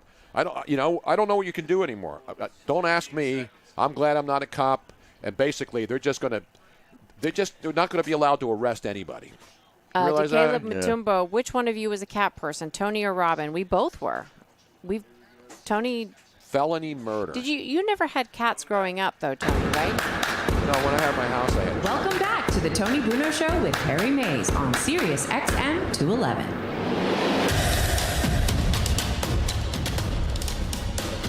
Oh, it's a crazy, crazy world out there. Good thing we're here to keep it sane, keep it real, and as Sammy Sosa said on the bomb show on Sunday night on ESPN. Just keep it continue the same thing. Just keep it continue the same thing. How many people watched that? 775,000. Wow. Give or take 1 million. So anyway, John Sterling's going to join us here in a moment. Again, the big story is it looks like there's going to be baseball. Tony Clark, the Players Association head, and, of course, Rob Manfred actually met face-to-face in Phoenix either yesterday or early this morning, and they issue a statement. Manfred did, so it's now confirmed there's going to be baseball. The specifics are being worked out. Somewhere around 60 games. Other people say maybe 66, so it would make mathematical sense, predicated on teams playing against each other a certain number of times. Right. Locations and all that other stuff. And all that stuff. So those things are all being worked out, but there's going to be baseball. There's no doubt about that. And a lot of people are happy, including, veteran broadcasters.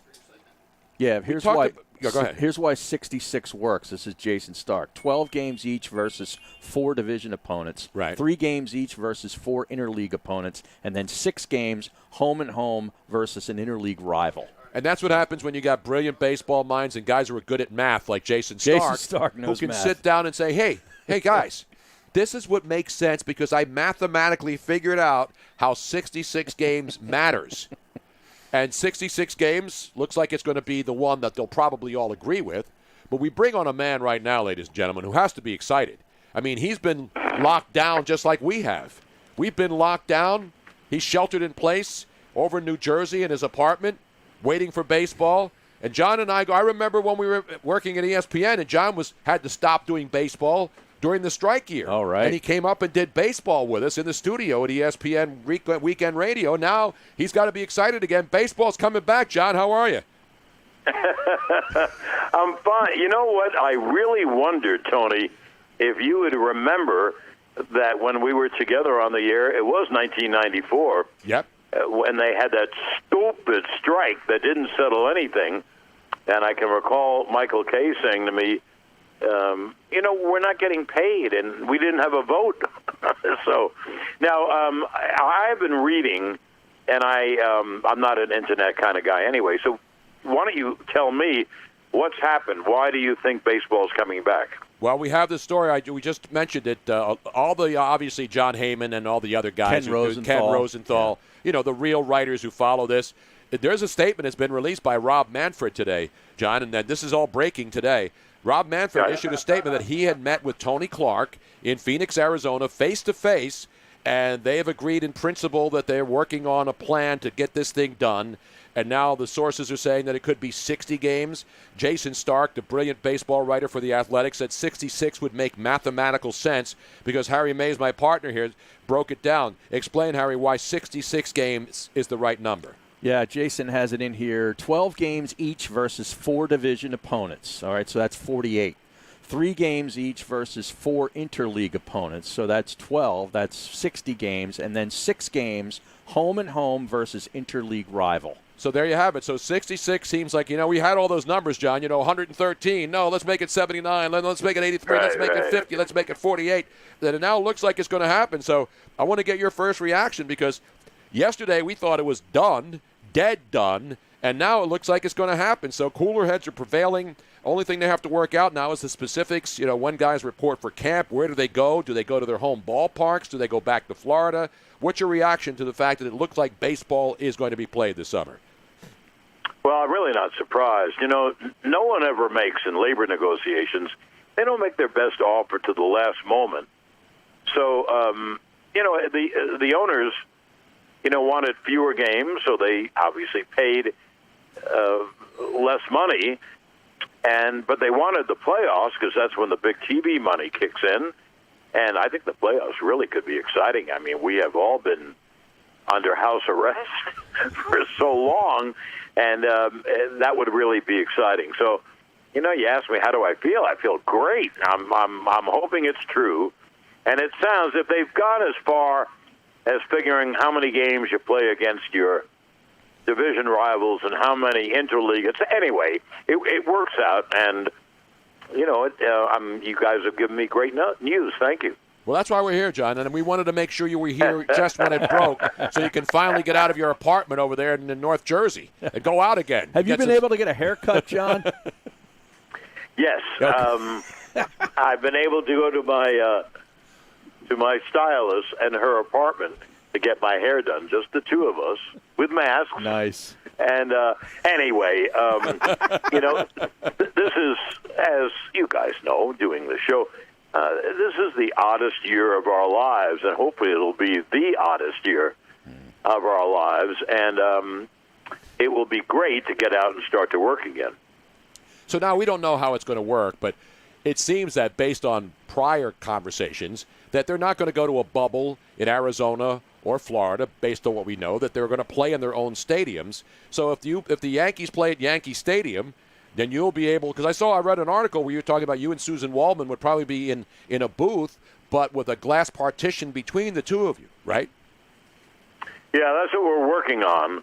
The home games, we definitely will be at the stadium, and there are booths on either side of us with glass between, so we can see each other, so know when we're going to go on the air, and it's open, so that's a better health or safety. And I don't know yet about the away games. We might be doing the games off a monitor in a booth up at in Stamford. It certainly will be odd, but it can't be anything more odd than this year. So I'm looking forward to it. Yeah, speaking of odd, I mean, imagine an empty Yankee Stadium with no fans for games, 12 games, 6 of them to be at home against the Red Sox. Well, what could be more odd than having to stay home all the time? That's true. That's true. I mean, we have. I tell all my friends this and family, we have conquered house arrest, and we now we know we can do that. So for a few months, I guess they'll begin in mid-July, and they'll try to finish the schedule up by the end of September. And then the playoffs. So for a few months, you can do it. Will it be tough with no crowd? Yeah, I guess. Mm-hmm. Will it be tough working off a monitor? It really would be tough if the camera loses the ball. Right. Yeah, but I'm not one to be worried about things. I can open up, as Tony, I can open my big fat mouth and talk. So so what's the Mickey Mouse? It's we'll do it. We'll get through it. It's very important. It's very important they play. They can't afford to go all the way until next March to begin spring training without playing any games. Mm-hmm. And as I said, actually, because people are waiting for something live to come on, the playoffs, I think, could be extraordinary. In other words, extraordinary means the games will be great, of course, but they'll get very good ratings, and that will lead me to more contracts like the one they just signed with TBS. I do want to say one thing. Some of the things you read are so unbelievable. Now, the owner of the Cardinals, Bill DeWitt, he said, it's baseball, it's not very profitable. He bought his franchise for $150 million in 1995. And now Forbes says it's worth $2.25 billion. So I wish my stocks would go up like that. Yeah, we were talking about this yesterday. There was a report that there were 8 owners who didn't want baseball to be played. And somebody brought up St. Louis, and I'm like, why not? St. Louis is supposed to be the mecca of baseball with a history and stuff there. So we didn't include St. Louis, but the Mets, obviously, because of their mess. Teams like Miami, maybe. The A's, troubled franchises without Pirates. really good television contracts, the Pittsburgh organization. Are you surprised that there were 8 teams willing to just say, let's not play? Yes, I am, but I don't know if I believe it. And you're right about St. Louis. St. Louis is a great franchise. The Dodgers will lead the National League in attendance, but number 2 is St. Louis. Their attendance is unbelievable. Mm-hmm. And it's, you talk about a baseball city, that's a baseball city. So, there's a lot been written and a lot been said, and you don't know if it's true or not. Are there 8 teams? I guess there could be. I don't. A thing about me that's not good. I don't know anything about business. I don't care anything about business. I make enough to support myself, and I now have 3 kids in college. This past year, I've had 4 in college, and I love what I do. I'm very lucky to do it, and I'm hopeful you're right, and I'm hopeful we get it back. The great John Sterling, Hall of Famer, longtime Yank, born. See, I didn't know you were born in Philly, but I know you were born on the 4th of July, and you got a birthday coming up, John. You and George Steinbrenner are 4th of July babies. Yeah, George and myself, and the owner of the Orioles, I think also is born on July 4th. So anyway, we'll have baseball. No, we won't have baseball by July 4th, no. But after it, shortly after it. It's looking like July 19th is the target date that they're saying right now. So. Well, let's see. Let's say that's true. So let's say 11 days. It's 32 then they would days. have in July, and then August and September. That's 60 days. So they could get 66 games in easily, and it wouldn't be a bad idea to play doubleheaders every now and then, straight doubleheaders. Not that split doubleheader. They won't have to have a split doubleheader because there'd be no one in the joint. That's exactly. So, yeah.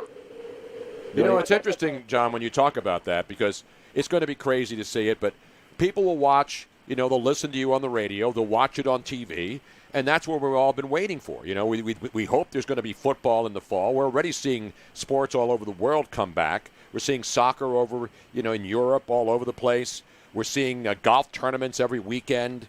And so baseball, a lot of people were getting angry and saying, I'm not going to watch it. You remember in '94, we're sitting in there. Right. Here you are doing, your season is shut down. And then we called, I didn't call, but the folks at ESPN said, let's just get John Sterling up here to Connecticut. It's not that far. Get him in the studio. We'll spend 7 hours talking with John Sterling every weekend. And that was a lot of fun. Yeah, I had a great time. I enjoyed it. It would have been more fun. The Yankees had a 6-game lead, by the way, in '94, and Montreal had the best record in the majors. So who knows what would have happened? But they can't afford. Now, one thing, people said, Tony, you remember this about, I'll never watch baseball again. Yep. And what did baseball do? It moved up to an $11 billion business.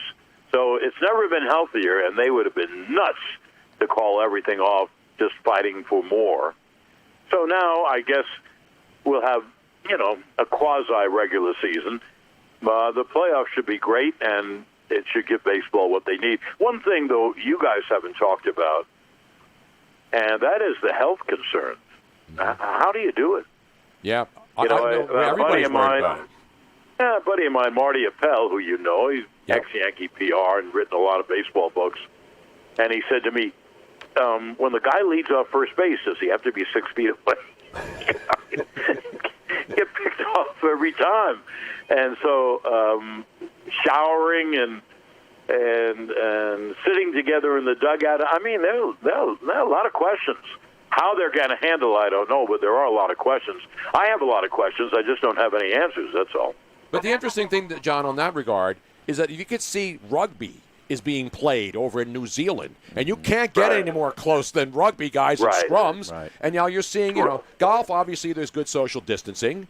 So there's some sports that are tennis. They're going to play 2 major tournaments up there at Flushing. Tennis is easy. Yeah, but except for you doubles. You don't have to be, well, not doubles, right, but singles. But the other sports, in basketball, aren't you supposed to guard your man? Yes. You're supposed to be really close to him. And in hockey, aren't you supposed to pick up your check? So, but anyway, that's for them to work out, and I'm just happy. I'm glad that you asked me to do your show. Now I found out we're going to have baseball. Yes. Well, we're glad because, John, I got hired for this job when the pandemic struck. So everybody's getting fired, and there's no sports, and they said, let's put Bruno back on the air on SiriusXM when there's no sports to talk about. Because as you know, you and I and guys who've been around for a while, we could talk about anything, but we're talking sports-related stuff primarily. Yeah. Well, I know this. With a pandemic or no, I would hire Tony Bruno right away. So there you are. I would need a John Sterling call, though. I mean, I know we love the text messages from Mark Teixeira and your legendary calls, though. Of all the ones you've done, John, and obviously, I love the text message from Mark Teixeira. But we do the back-to-back and belly-to-belly sometimes. Exactly too. right. Yeah. Is there one that is your favorite? Obviously, everybody, it is high, it is far. That's a signature call. But of all the calls that you've made, is there one that's your favorite? Well, I don't. I don't have a favorite. That I don't sit alone here in my beautiful apartment in Edgewater and do my home run calls. But I'd say the one that probably received the most notice or acclaim is for Alex. An A-bomb from A-Rod. Yeah. And we had Alex on. Susan and I did a show, a half-hour show before the replaying of Yankee games. And Alex was on one night as a guest, and we played the home run call. His first at bat in 2009. He had a hip operation, and so his first game was like in May or June. And two guys are on base, and Jeremy Guthrie was the pitcher. On his first pitch, A-Rod had a 3-run home run. The first pitch he saw on the year.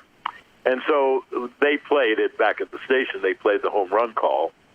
A pretty good call because in left field in Camden Yards, the minute the ball's hit up in the air, it's got a chance. And it soared out. And so I did the home run call. They played the home run call, and A-Rod said, "Boy, it was so great hearing that again." So I guess that'll be the one. That and Robbie Cano, don't you know? Yes, of course. That's good too. Bernie goes boom. Oh, yeah, love that Bernie one. goes boom. I mean, now, there's got to be a John Sterling book on your career, or a movie at least. Who would play you in the John Sterling story movie, John? Well, I wish they could go back and get Cary Grant. I think he would be right. No, he just got canceled with Gone with the Wind. They won't be able to use him because he was affiliated with Gone with the Wind and all that other stuff that's going on out there. Well, if I really wrote a book, I don't think I'd work again, so I think I'll wait a little while before doing that.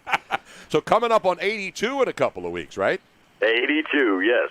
Now, I mentioned earlier to Harry that, before you were the Yankee guy, and you've been the Yankee guy for 30 years, you were down in Atlanta, right? Yeah, I spent the 80s in Atlanta with the Hawks and the Braves, and it's a great city, and I had a wonderful time. And I got the Yankee job, which you never expect, and this is going to be my 32nd year. Wow. Unbelievable. And as I mentioned, already in the Baseball Hall of Fame. Awesome. Now, have you gone there and seen, well, you obviously went there, but when you go to the Baseball Hall of Fame in Cooperstown and you see you in the wing there with Jason Stark, who just went in recently, and all the other great broadcasters in that wing, how does that make you feel as a guy who's done this for so long? Well, I don't want to correct you, but I have to. Although I am a member of several Hall of Fames, I'm not in the Baseball Hall of Fame at this point. I thought you got the Ford Frick Award, which is part of the Hall of Fame. No, I got the Governor's Award at the Emmys, but I didn't get. I haven't gotten the Ford Frick Award yet. Wow, I thought I saw that. That's my error. How did you not get the Ford Frick Award? That's what Jason has. I know that. That's for writers. I don't know, and I don't think there's, because of style, I don't think there's a great chance. But anyway, you think they care about? I mean, seriously, with all the people in the Hall of Fame for broadcasters. I mean, Harry Callis, of course, the great former Philly broadcasters in there, and I just can't believe that John Sterling is not going to be in there in the near future. I mean, you have a Hall of Fame career, John. Well, thank you. But if I get in, please give me a call, okay? I'll be the first. Well, you'll be the first to know when you they can get present him. Okay. I'll present you out there, and we'll bring Gardy and all the other great. We'll get Bernie to play guitar at the Hall of Fame. How about that? Flamenco guitar for you, John. I would love it. Oh, Bernie, I would love it. He would do it for me too. He's a buddy. He's a buddy. So, well, thank you. Thank you for the news, and thank you for being on the show. And when the season gets underway, give me a call. All right, I got one last thing. I got to play this one last thing for you because it's one of my favorite moments in Yankee history. You and Susan Wallman doing the game, and then Roger Clemens was in George Steinbrenner's box, and she said, Goodness gracious! Now, you remember that vividly as well, too, John. I sure do. Thanks, John. Thank you so much. Appreciate it. Good luck, and baseball will be back, and we're happy for you and all the Yankee fans. Thank you, John. Thank you very much. I appreciate it. There he is, ladies and gentlemen. Let's give him a roaring round of applause. John thanked us for being on. I know. Listen, if he's not in the Hall of Fame, No, I know. if he's not in the broadcaster's wing, I'm shocked. they should go loot and burn down the Hall of Fame like they did the College Football Hall of Fame. Remember that? They looted that thing in Atlanta. Yeah. That Friday night when they went in there. So sad. So what happens? Because that's an interesting story because people stole artifacts from the College How do they Football replace Hall of that? Fame. You can't. Yeah. Do they put replicas in there? I don't know. But I was in there. Did you go? You didn't go with me. I went in on a little tour 2 years ago, and we were doing the Super Bowl. Yeah, we were in there, but we didn't get a chance to go Yeah. over because we were working like 20 hours a day doing our own thing on Right. Twitch. But no, the Hall of Baseball, the College Football Hall of Fame, right there, right next to everything in downtown Atlanta. And we saw tons of pictures. I saw a preview video of what we would be able to have seen if we'd had time to go down there. It's cool. It's worth seeing if you're down there. But, Well, not but anymore. There's now, nothing to see in there. yeah. If you want to see a looted out rubble, all you go these down there and check it out. amazing things that were taken out of there, old helmets and jackets and football. How are you going to sell like a signed. leather helmet on eBay? Right. Hey, I got a leather helmet from the Four Horsemen. They left one in there.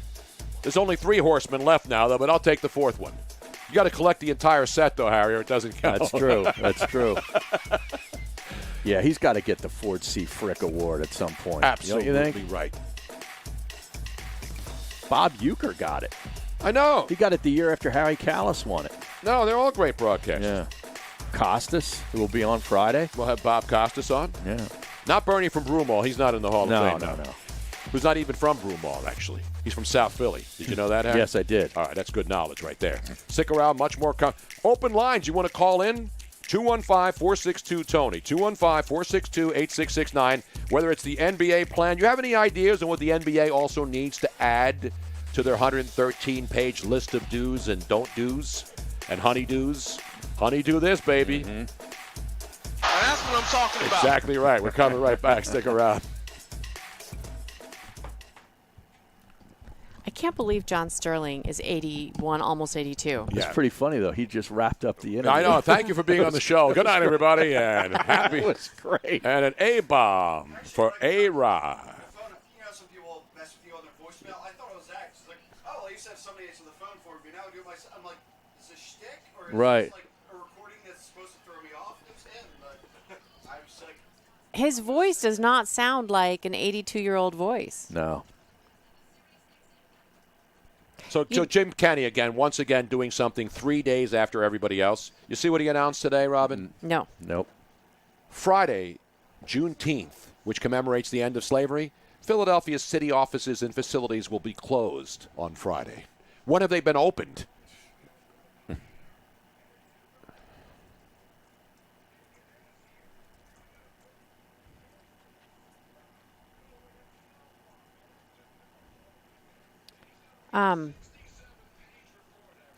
I think voices, like you hear a lot of musicians who sing forever. They still have really strong voices, too, for the most part. I mean, there's some that are just way because of drugs and alcohol and smoking, not so much. But I think it's just, it's another muscle, right? If you keep using it. I guess. He sounds normal.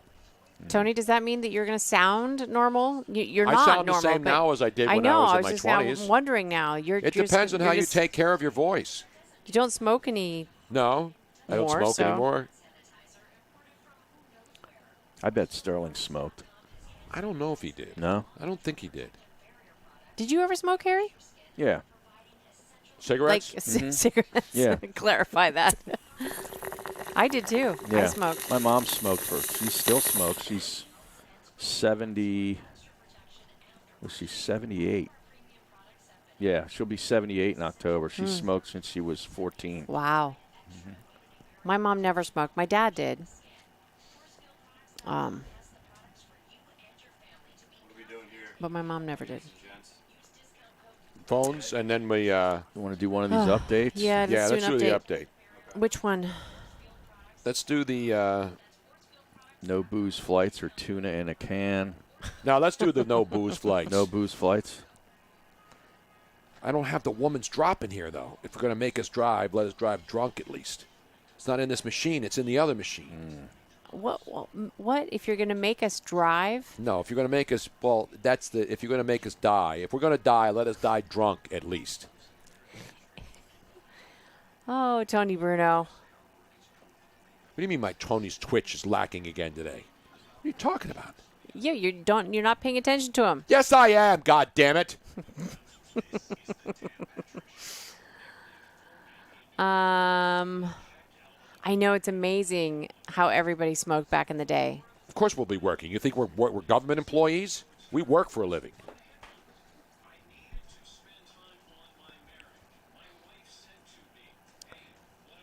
Big.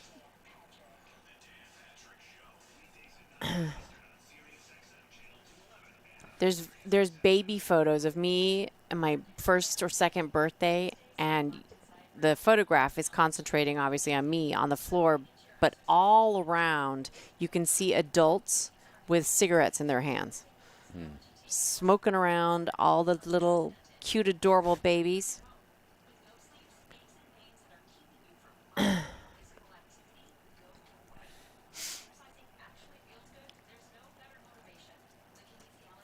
Are you reading what they're saying, Tony? Not baby batter. Yes, I see it, Robin. I'm responding. I have multiple things I have to do here. When's the next caterer session? I don't know, but we need one. We like food drops. That seems to be a common denominator amongst any kind of performers. Food drops are awesome.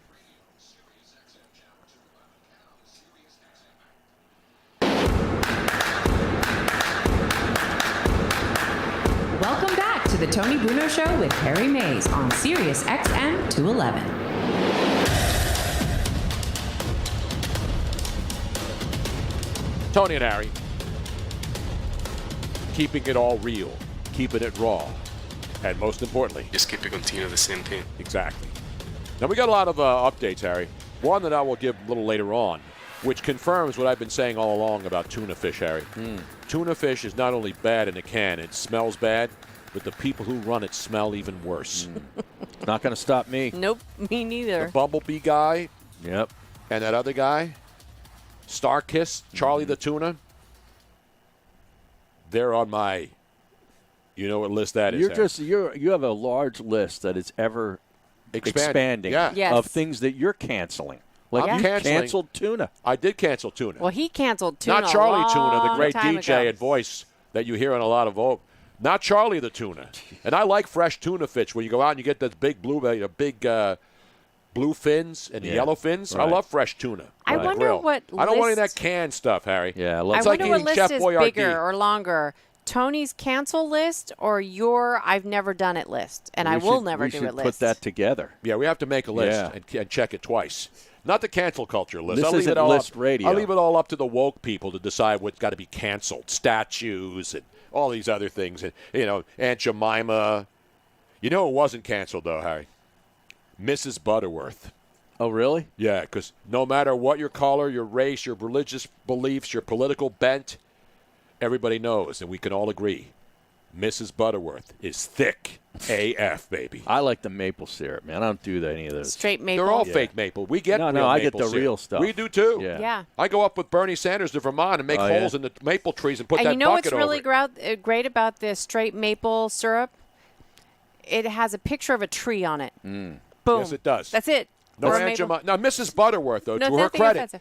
the Mrs. Butterworth container is shaped like a woman. Right, Yes. right, But right. she's thick. Right. So that's never going to be canceled, Harry. Oh, yeah. Well, she just looks like like everybody's grandma, or like the ideal grandma.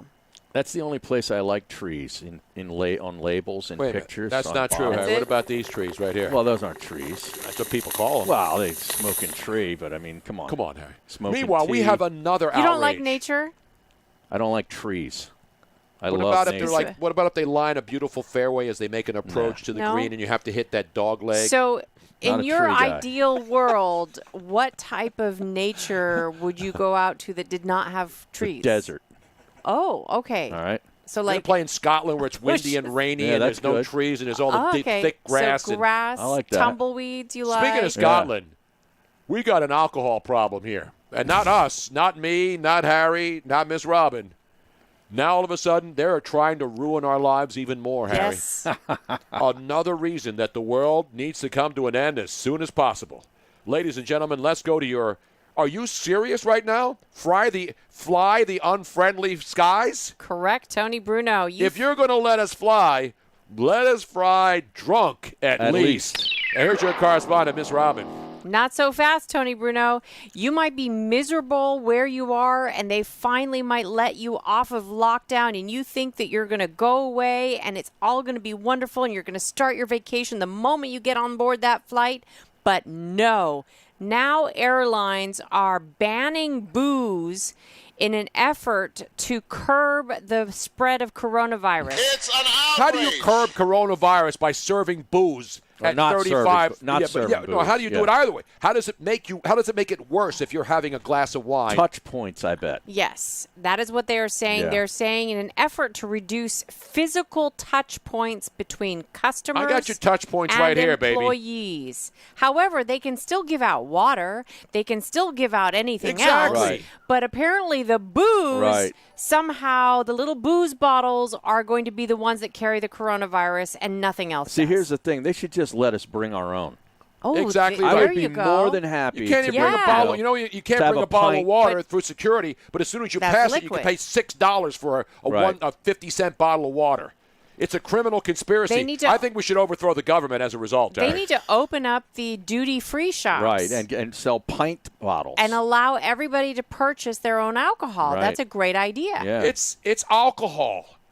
It's what's Which inside. kills the coronavirus. Every stinking bottle of any bottle of hand sanitizer is 80% alcohol at least. Right, it's got to be at least 60-some%, I think, Right. to an And you know what haven't they they stopped already doing? determined that the coronavirus it gets up into your nostrils and your mouth more so than anywhere else because you're breathing it in, right? So doesn't it go to that if you put alcohol in your mouth and you're Right. swishing it around, you just happen to drink Yeah. it, that Yeah. it will go away. Just spit it out in kills your it. hands. Take it nice No, to the- And remember, what they're doing now on airplanes, they don't even mix your drinks. No. They bring you out a little Yeah. what do you call it? What With do a we little call it? airplane bottle. little yeah, mini yeah, A yeah. little bottle of Yeah. Finlandia. You Right. pay for a They bottle. don't even open it. No, they don't No. open it for you. Actually, they started doing that. Oh, they did? Yeah. In first class, they started Oh, doing well, it. yeah. You know No. why? Yes. People would order it. They'd say, give me a vodka, and they stick it in their handbag or in their briefcase. But now, so people can't hoard them Right. in first class where you get them Yep. for free, they open it for you and pour it in. But they're not going to be able to No, do they're that not anyway, doing even that. in first class. No, you're right. And It's- they take away the lid so that you can't close it back up again, Exactly which is a total right. outrage. So now, how about just giving me the damn bottle with gloves on, Right. and let me pour my own vodka and cranberry I juice in a prefer can. it anyway. Exactly.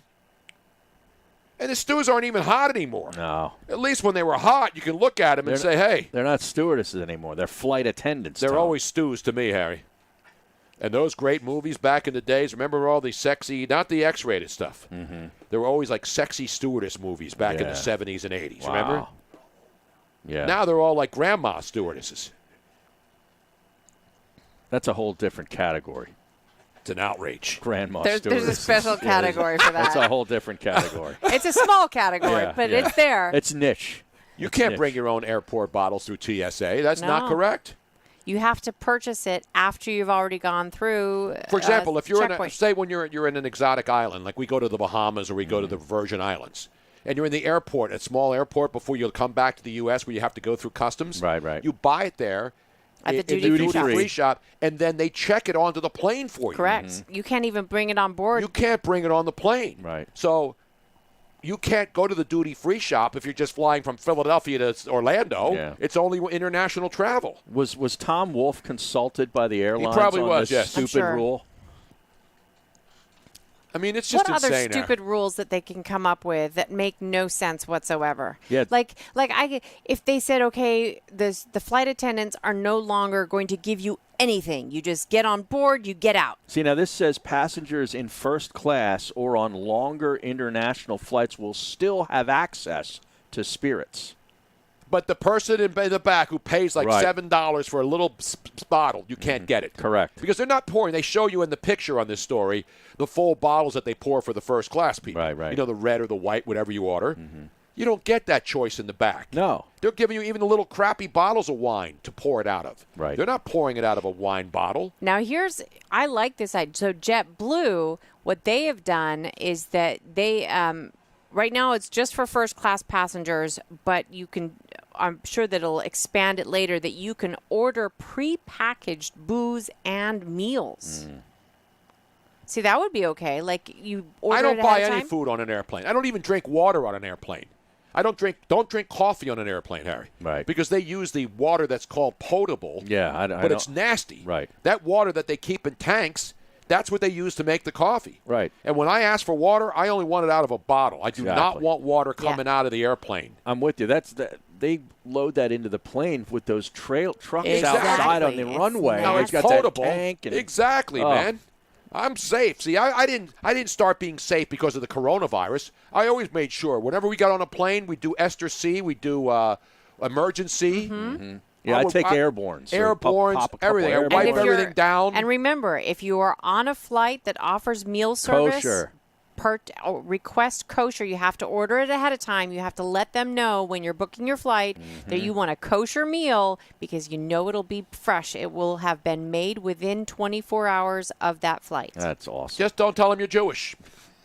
Hey, Wang. I wonder if they're going to require that you have to prove prove it. that you're Jewish. Wait a in minute. What order are to you get doing the ordering a kosher You kosher don't look meal? like a Jew. You look like a grease ball to me. Only Jews get kosher yeah, meals. his name's Rothstein. He's not even Jewish, I know. but he'll get it. How dare you? How dare you come in here? And,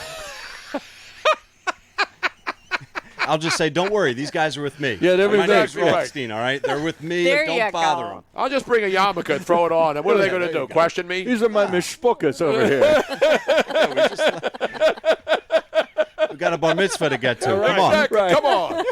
Come on now. You got any fresh pastrami in there? I want to see if it's nice. I want a nice sandwich. Go make me a nice sandwich. Kosher? I didn't even know her. Now, come on. See, that's just too weak. But we'll use it anyway. You know what I'm saying? Yeah. Coming up in the next hour, you know who's going to join us? Tim Brando down there on the, you know what he calls it down there, right? Down in Shreveport, Louisiana? The Chateau. The Chateau. The Chateau. Good job out of Yes. you, Harry. I'm glad you understand what is going on here on the program today. That's coming up.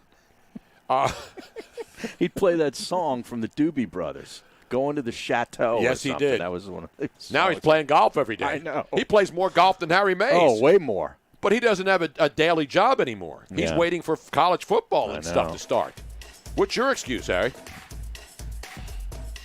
And Jack in the back says, I don't even know if I can read this on the Twitch stream. No, you can't. I eat kosher all the time. Dot, Fill in dot, the dot, dot, dot, dot. dot, dot. Fill in the blanks. Yada, yada, yada. If you want to see what he wrote, go onto the Twitch chat room. You can see it for yourself. Now, our buddy Ryan on Twitter says travelers may carry 3.4-ounce bottles of liquid. So you put booze in a 3.4-ounce bottle. Ah. They're not going to know. That could be vodka, could be gin, tequila. I'm going to have multiple 3.4-ounce bottles. That's One exactly ain't right. enough. You're damn right it ain't. They're not going to. I'm going to find a way to beat the system because that's what it's all about. We're gonna get to the bottom of this airline crap. I'm not flying without booze. I'm telling you that right now. Beat the system and stick it to the man. You're damn right, Harry. It's all about bringing the man And we'll down. give you those tips. Booze tips still ahead. Stick around, Tony and Harry. Her name is Ruth. I know. I didn't go there. Jesus. Jack in the back. I hope Ruth is not listening because she would slap you. No, she wouldn't. An hour of whining Jewish foreplay. No booze on an airplane's like no looting at a BLM protest. Oh! Wow. Was there anything else that you wanted to get to, Tony? in this next segment? the Do you want to tuna do the thing, tuna? We got to redo. We got to refresh with the baseball top story. That's a top story. Okay. Any late breaking news? Who do we have? Oh, we have Trevor on hold. Okay, we'll get to Trevor. You can do Trevor and then the baseball. We got any good strapper line action? Yeah, we have a couple long ones I can cut down.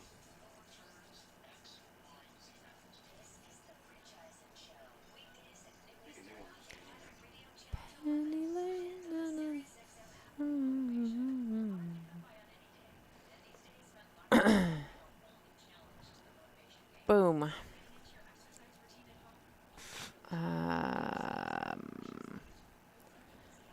Bren Burrows, I'll yell at the flight attendants. Don't you know who I am? Said John McMullen. Let's check in on the medical staff at Chaz. Here's a good one that just came in from the strapper. A good strapper line? Let's go to the strapper line. You want to Looks play like it? Arizona's governor is holding a news conference to announce a week of record-breaking new COVID cases in the state.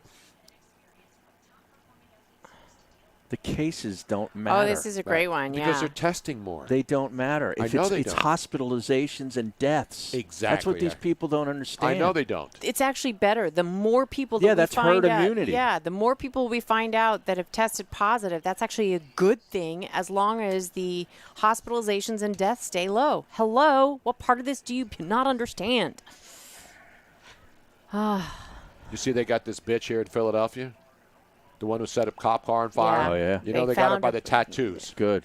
Wow. And If you're going to set 2 police cars on fire during protests, cover those tats. They just nailed this 33-year-old chick, Lori Elizabeth Blumenthal of Philly, setting her peace sign tattoo, used police to help her ID her. She's facing 10 years in jail. But, of course, Krasner will let her out next week. so what are any of the other ones good, Brian? Yeah, but it's They're really long? almost 3 minutes. Yeah. I can cut it, but we probably won't be able to get to it this second. McMullen sits No, the in new window one I seat see is only and 37 has to seconds. use the bathroom 3 times on the flight. I always said Welcome back to the Tony Bruno Show with Harry Mays on SiriusXM 211. it is a What Up, What's in the Box Wednesday. Oh, what's in the box? Every statue in Philadelphia is in a box. Exactly. Jack in the Box. Now, you're going to have to redo the line now.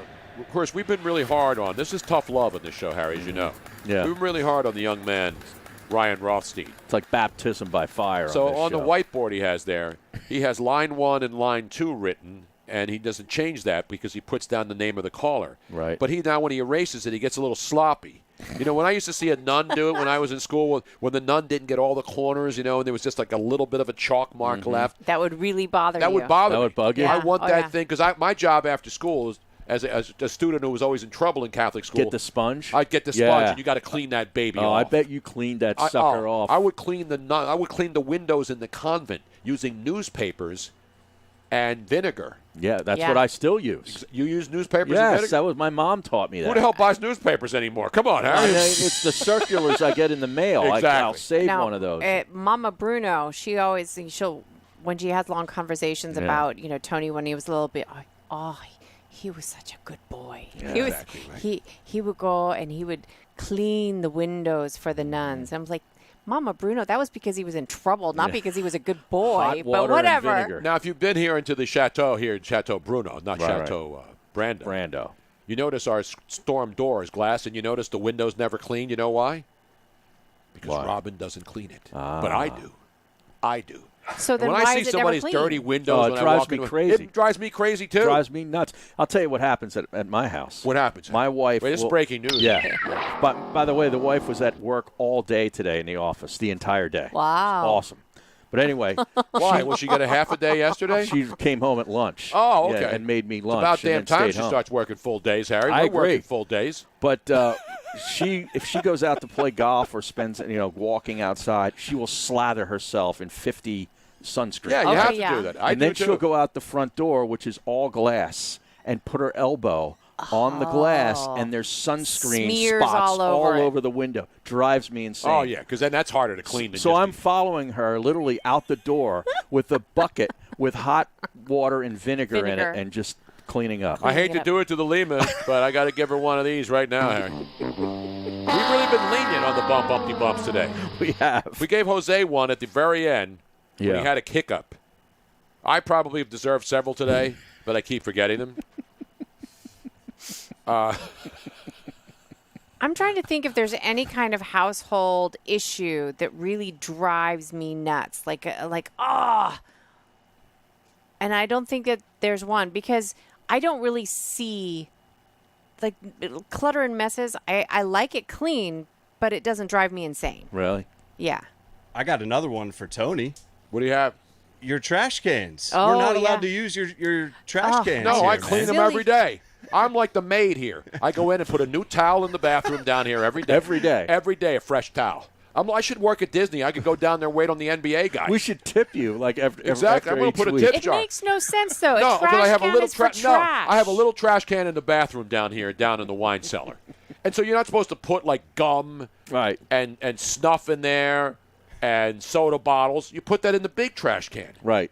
Because there's recycling. There's a big trash can right here. Every day I got to go empty the one in the bathroom and put it in the big trash can here. And I even say, guys, put it in the big trash can. How hard is that? I don't even. You guys don't have like sanitary napkins in there. You don't have to worry about that trash can. Well, we should get some sanitary napkins. I mean, the maid. I needs have to- them if you need them, but I didn't know it was your time of the month. Anyway, let's get back to baseball here, Harry. We've got baseball news to talk about today. So they don't have baseball music in here. What happened there? Who does that? Who has time? I only have football music. Maybe it's time to bring it back, Harry. I have NBA, I have hockey, but I don't have any baseball music. So let's do the baseball update, Harry. Recap the big story today. Yes, I clean the sink. I get the spray. I spray the bathroom cleanser in there. Yeah. Wipe it and clean. That's why you guys don't have the Rona. We know. Look how many people have been down here. Not one of us has tested positive. Well, not for coronavirus, anyway. I haven't been tested. You still don't have your results, I guess. Now, right? I got to call my doctor tomorrow. It's been 1 week tomorrow.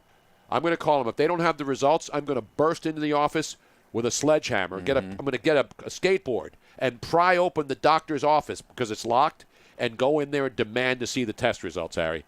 I agree. That's what you need. It's taken too long already. It's an outrage. All right, we have the statement from Rob Manfred. Not Rob Manfred Mann, of course. This was on Ken Rosenthal's Twitter today, this afternoon. Commissioner of Baseball Robert Manfred Jr. issued the following statement. Quote, at my request, Tony Clark and I met for several hours yesterday in Phoenix. We left that meeting with a jointly developed framework that we agreed could form the basis of an agreement and subject to conversations with our respective constituents. I summarized that framework numerous times in the meeting and sent Tony a written summary today. Consistent with our conversations yesterday, I am encouraging the clubs to move forward, and I trust Tony is doing the same. Well, I am moving forward, Harry. I do it every day. And some of the things that have been filtering out through various Twitter feeds from baseball reporters is that they're thinking the start date would be July 19th, and it would be somewhere between 60 and 65 games in about 70 days, which takes you almost to the end of September. Which is the way baseball was meant to be played, Harry. Right. And maybe if this thing goes off and it's better than everyone expected, maybe we can call for a shorter season next year. How about instead of starting when it's freezing cold out in the Northeast, and the teams come from spring training where the weather's nice, and then they have to wear hoods and gloves when they're playing in the East Coast in April when it's freezing or late March? Right. How about that, Harry? But then how do the owners make up the money to pay these contracts that are already on board for bazillions of dollars? They got to make up the difference. That would be a hike in ticket costs. Probably. They raise the ticket prices anyway. Well, right. I'm just saying. And you'd probably pay an extra $1 or $2 for a beer or a soda.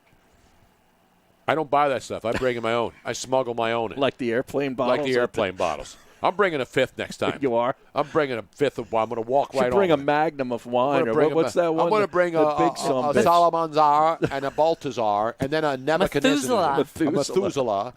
And a Jeroboam. I'll settle for a Jeroboam, which is 4.5 liters, Harry. That's enough for you. Yeah, that's enough. I agree. They should play 127 games May to September, Harry. Started in May, when everybody knows the weather. Even the ivy in Wrigley Field will start to be growing by then. Mm-hmm. Is there anything more ugly than dead ivy? Dead ivy Right. and Wrigley Field in the outfields. At least you can know what you're running into then. You know you're running into a wall. Yeah, I mean, a brick wall. That's like dead azaleas at Augusta. Exactly right. Yeah, Balco 2.0 is the only thing that can save baseball. Get Victor Conte on the phone. Where is he still in jail? I don't know. Get the clear and the cream, Harry. Right. Let's bring clear and the cream talk. Let's bring back Andros Celine Dion. You know what I'm saying? Anyway, 60 games. Jason Stark, I think, will be correct when this is all said and done. 66 games. 66 games. 66 games postseason. No, he's out of jail. Victor Conte's out? Mm-hmm. Didn't he do the theme from Rocky? It's another Conte. I forget what the guy's name is. You know, all of them Italians, they all sound the same. They all look the same. They're all greaseballs. That's why I think all the Italian statues should come down. Except Joey Giardello around the corner from here. He's a boxing legend. You know, Bill we do have Conte. Bill, I know, I'm joking, Robin. Bill Conte was great. And he didn't do steroids, by the way. Well, we don't know that. Would it make a difference? Probably. I don't think they did steroids back in the 50s and 60s, Harry. They just did booze. For a songwriter. They just did booze and drugs. Jeez. So baseball, there's going to be baseball, Harry. You feel better today? You know, hey. Robin's going to sneeze. Hang on. He's going to do it in threes. Oh. Robin sneezes in threes. Did you know? I'm just glad that, like, the back and forth is coming to an end. Yes. And something is going to happen. Okay? Because unlike other stories that develop, and we know there's going to be an ending, the thing about this negotiation, of all the ones that I've been around multiple baseball strikes. We talked with John Sterling last hour. We sat through one. Right. And here he is. You know, the Yankees were in first place in '94. He was out of work. And everybody else in baseball was out of work when they so canceled were the season. Expos. The Expos, yeah. They had a great team that right year. near the end of their run and the end of their existence. I know. I didn't get to ask John if he's watching the Korean baseball right now. I bet you he's not. You know, I bet he wasn't either. No. But He says he doesn't even go online. Yeah. But then, like, did he watch the 30 for 30 the other night? Because that year, that 1998 year, everybody was glued to the home run chase. Right. Meanwhile, the Yankees won 114 games that season. This team they had was unbelievable. Yep. They ended up sweeping the Padres in the World Series. They had a great team that Absolutely. No doubt about it. And that's what happens. And so, but my point is on this one is that it wasn't an enjoyable process. It was even worse than the Sixers process that we were supposed to trust, which I never did, by the way, from Jump Street. I know. I've been consistent on that. I didn't agree. trust You that have. process, and I didn't trust this baseball thing. Because they should have set a deadline and then got to it. But there wasn't a deadline. They're way past the deadline. And so that's why they finally had to agree on something, or they know their sport would have been in deep, deep, deep trouble. So do you know what the countdown is now to July 19th? If How that many days is that, Harry? If that ends up being the day, Tony, 32 days. 32 days. Another month, Harry. Can we wait another month? Will we watch some exhibition games? Well, yeah, they're going to have 2 or 3 weeks of preseason. Do we get all excited again? Do the trucks go back down to Florida with the baseballs and all the bubble gear? gum and all the stuff that they Yeah, you know, the big trucks that leave the facility and then they go down to Clearwater and the sprading complexes, and then all the fans go back down there, except it's 85 degrees and 100% humidity now. Right. And all those old bones will be aching when they're sitting there down in all the complexes in Florida. I wonder what Snellbra's thinking of this today. Oh, because now he's going to have to go pitch. I know. Is it going to be worth it for Snellbra to go down there? He's only going to get, maybe 12 starts. 12 or 13 starts. Right? I wonder if those guys are going to pitch more. No, they're not going to pitch more. They're going to still do pitch counts. They're still going to do the same thing. You're going to manage the games the way you always manage them. Or in the case of Gabe Kapler, you're going to always manage games the way you're always going to manage them. Overmanage everything.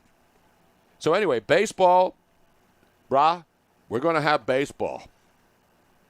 Some people will say, it's too late, screw it. But I'll tell you, I agree with John Sterling, Harry. Once the season starts and there's games on TV, you're going to watch them, right? Yeah. You're going to have a choice at night. You're going to be able to turn on your TV and say, hey, look, if you got the base. Now, the other things they're going to have to figure out is the people who paid for these packages. Right. How like are they the doing? NBA package, the Right. MLB, the NHL networks. Mm-hmm. You know, they're all up there in your pay-per-view channels. Do the people get a break? Because a lot of people paid for that already. See, I gotta they be paid honest. for the season tickets and stuff. This is the way I'm going to navigate this because you're going to be up against, hopefully everything pans out and it happens, okay? That's a given. Yep. You're going to be up against the NBA playoffs and the Stanley Cup playoffs Right. in August. I'm going to be paying attention to that more than baseball. So the MLB recap shows will be must-see TV. Oh, absolutely. For And me I the always next tune them in morning. at night. I'd Yeah. put on MLB Network because you know you're going to get all the highlights. Right. And they bring the hot chicks out And they at do night, a too. great job with it. The NHL and MLB. Yeah. Bring out some attractive women who know their sports. Plus, the bonus is they're spectacular. You know what I'm saying, Harry? And don't forget the MLS tournament, too, Harry. That's right. A lot of stuff. So anyway, that's the good news. There will be baseball. There will be basketball. Once basketball figures out the 113-page health report. But we'll get into some of those too, Harry. We'll get into some of the ridiculous parts of the NBA reboot. But my favorite one is There are ridiculous parts to this? in everything. You know, when you have 113 pages, Harry, you got to put a lot of filler in there to make it look like you spent a lot of time working on this. But we're going to go down to Louisiana. We'll find out what he shot today and other important things from Tim Brando. He's going to join us next. Stick around, Tony, Harry, the whole gang. SiriusXM 211, SB Nation Radio, yo.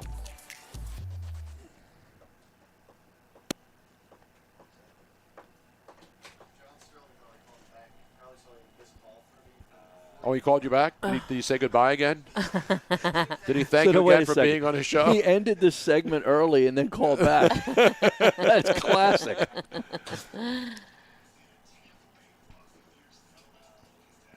The deal's not done, but it's going to be done. But Sal Powell's also somebody else that likes to do the. Thanks for coming on my show. Yes. Yeah. Your For being congratulations. Yes. It's not thank you. It's Yeah. congratulations. You're on my Yeah. show today. Congratulations for having me on. Yeah. Congratulations for you being on my show. But yeah, Matt that, and Livermore deadline. Baseball's about to flatline. but yeah, that's the first time I've ever had a guest thank us for coming on our own show. I think John had enough So- at that point. Yeah, I think so too. He said that's enough. Yeah. That's enough. He's like what Frank Sinatra said to his bodyguards one night when he was leaving and they were beating the shit out of some guy, some goon. That's enough. No, I got a water, thank you. I even fill up the water every night. You think that Wasn't water it- fills itself up? What was that movie about the pig? Was it called Babe? Yeah. Babe. Didn't the farmer say something to Pig? That'll That's- do, pig. That'll do. That'll do. That'll do, Pig. That'll do. Never saw it. I'm sure you're stunned. Babe.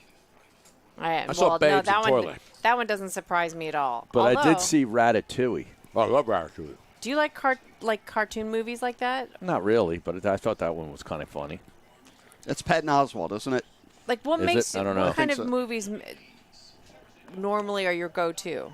Other than porn, brazzers, you mean? Cop stuff. Cop Well, they're all stuff? gone, Harry. There's no more Yeah, I cop know. shows. They're Oh, all I gone. watched the first episode of Bosch. It looks really good. That's a great show. It looks It's really a really good show. They make a nice washer and dryer, too, Harry. And Yeah, appliances. right. And I like that actor. What's his name? Something Tulliver. Yeah. It's kind of it's a very unique name. I forget. But I'm in season 5 now. And this is why I can't get Tony to watch any of that. As soon as he finds out that there's more than like 3 episodes Oh, or yeah. something, I'm not watching that he shit. just doesn't want to do it. Ain't nobody got time for that shit. Which Titus is- Welliver. Titus Which Welliver. makes dude's no name? sense. Yeah. Because Tony will spend hours on Twitch, but he won't spend hours Hours on watching Twitch? Wait not until Twitch, Harry has Twitter. kids, Jack in the back. When do you think that's happening, bro? That's I'm never- 55. Brah. That ain't happening. I mastered the art of the pullout at the age of 18. Wow. You know that. Well, never mind. It's bad. That's bad judgment out of Jack in the back. I'm Yeah, surprised at him. I know, Jack. You should know better. Is he into the happy hour already? Jack in the back adopts him. No. Can you imagine No. Harry adopting Why would I children? do that? either to. He Why doesn't would he even do have that? a pet. He doesn't even have a dog. Why The thing would about he do not it having to pets or himself dogs, or to the kids? animals or dogs or pets, you can just go out and say, we're going away for the weekend. Exactly. I couldn't go away for the weekend because we have 3 cats. Welcome back to the Tony Bruno Show with Harry Mays on SiriusXM 211.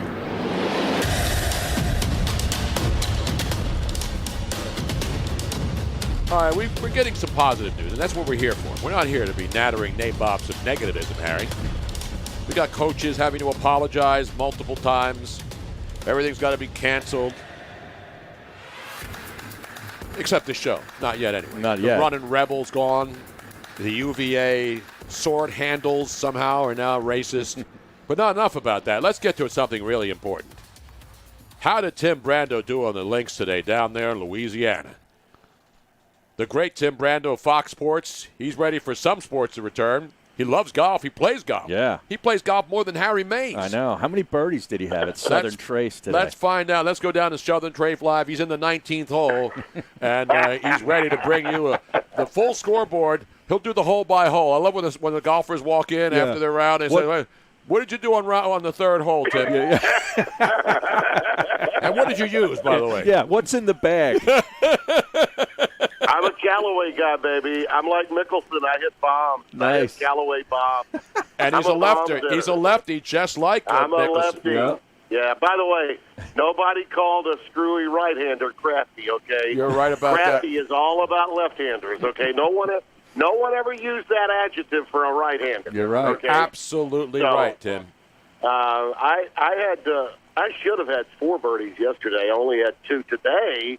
No birdies on the card. None. I hate to do it to you, Tim. I got to give you one of these on the show. No, not that one. No, that's the cart girl. That's the cart girl now. Now, are you allowed to have beverages out on the course yet down there in Louisiana? Yeah, but I don't. I take the golf pretty seriously when I'm playing, Tony. I do. I don't imbibe until the 19th hole. It's a little bit like, why work out unless there's a hot tub to get in afterwards? The hot tub. You know what I'm saying? I got to have the pool and the hot tub after the workout. After golf, the 19th hole that was created for. Our pal Tito to show up, maybe. Exactly right. Now, I'm not saying you have to get sloshed and be sloppy drunk like Harry goes out there. No, Harry. Swing lube. Swing lube. Now, yes. look, I would advise look, every day I go out, I'm trying to break 80. All right, I'm a 7 cap, and the new world handicap thing is such a joke. I think I've broken 80 maybe 15 times in my life. All right. But now the USGA handicap is gone. They reconfigured it for world golf. So now the guys from across the pond figure into our United States golf handicap. All right. So I'm carrying a 7 handicap. Tony, I've only broken 80 maybe 15 times in my life. I've been playing 30 years. There's no way I'm a 7 handicap. So if I'm playing against a guy that's a double-digit handicapper and is just looking to break 90, and we got a game going on, I'm going to get my ass killed in my wallet. I got no shot. I'm giving this guy shots. If I don't birdie every hole, I lose. So, I take the golf to some extent while I'm playing seriously, and I understand that, I probably should stay away from any betting unless it's team play. Right. It's me against the course when I play. And the thing I love about it is it gets my mind off of everything else. All I care about is hitting the ball and seeing the ball, go in the hole and hopefully, in 80 strokes or less, in a given day. And what it does is it just cleanses my mind. And the guys I'm playing with, most of them, are my age or older, so they may hit it well, but after they hit it, they're like, "Did you see it?" Exactly. Exactly. So I enjoy being with my old friends, and it takes me back, and and it gets me away from talking about what I generally always have to talk about, which is something I love too. But it's my departure happy place. That's what golf is to me. Now people on our Twitch stream are wise guys and gals, which is fun. But, it's like asking a guy about his fantasy football team, the person who cares about. But I'm asking because I care, Tim, and I know you're out there. And we got Phil Mickelson just turned 50. So does he have to go on the so-called seniors tour now? Well, I think it would be great if he did, because I think the Champions Tour, which is the new name for the Seniors Tour, I think that a lot of those guys that are playing are guys that I really identify with, that I got to know really well on tour in the last 20 or so years as I became an avid amateur golfer, and I think it would be super if he did play more. But his game is so good, and this is true with a lot of other guys that are 50 plus. That just, don't. Davis Love still can knock the ball a long way. And if he makes some putts in a given weekend, Tom Watson, look what he did. Almost won the British Open 10 years ago. If he gets up and down, he wins the Open at, what was he? I'm trying to remember how old was he? 69? I think he's 59. I think you're right. 59. Yeah. He was 59 at the time, and. So if you still have that kind of game, why would you play exclusively just, on the Champions Tour? Their purses are half the amount of the regular tour. I think what Phil will likely do, because he's so charismatic and he's just sort of an off-the-wall character, I think he will do TV when he's not playing, or if he's even playing part-time, I think he'll do some TV, which could make for a lot of fun, because I think he's a charismatic guy. I think he still wants to win a U.S. Open really badly, and this place this year, they're going to play it without fans, but they're also going to be playing it at a course that he has some history with. It'd be fun to see if he could have that kind of miraculous win at this stage of his career to complete the Grand Slam. But I think his future now is likely headed to television, and I think it'll be, television will be better for it. I think it will help golf a great deal. I don't know about you, but the best thing I've seen on TV sports-wise to this point was Phil and Tiger and Brady and Peyton Manning. Yeah. That's the best sporting event I've seen so far, across the board. With apologies to my friends in NASCAR and to the first event on the PGA Tour, which was enjoyable to watch. To me, that was the most compelling thing. It came at the time when we saw that event, and it was raining, and you knew what they were going through. You were captivated by it. Even if you weren't a golfer, you were captivated by that particular event, and I hope they continue doing it. All right, enough about golf. Now let's talk about college. I want to mention, because I'm tired of all this cancel culture stuff, but it's overwhelming us every day. And then you see Mike Gundy there, and you're obviously a big college football guy as well. Right. And Mike Gundy, who obviously looked like he was reading from a hostage video thing on his second one, and then everybody's they still don't accept it, whatever he says, and wearing a T-shirt, and I mean this is just insane, Tim, to me. It is. Let's not forget I think it was the guy that was cleaning the fish that posted the original tweet, right? It's like, I don't know about you. If you've ever been fishing and you got fish guts, you're probably going to wear a shirt that's not necessarily one you want to keep. Exactly. That's exactly what Robin and I said. That's what I do when I go out. It's bloody when I go out there, man. You wear your crappiest clothes. I'm throwing chum overboard. The kind of shirt, it's the shirt that I would wear if my wife were pouring dye on my hair. Honey, you don't want to. You want to keep your shirt on? Yeah, I really don't care about this one. Exactly. But that's not even the point. I mean, the fact is, then he has to say, I didn't know that OAN is anti. Yeah. Come on, people. I mean, if he wore a CNN shirt or any other news organization or New York Times T-shirt, would anybody go crazy? Nobody even knows what OAN is.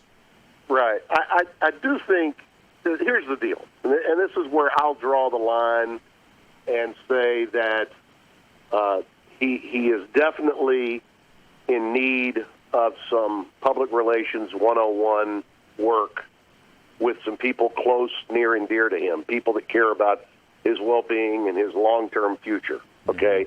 When you get into your 50s, and listen, Tony, you've been there, when you're doing daily radio, you can step in it sometimes without even realizing how far you're going to sink.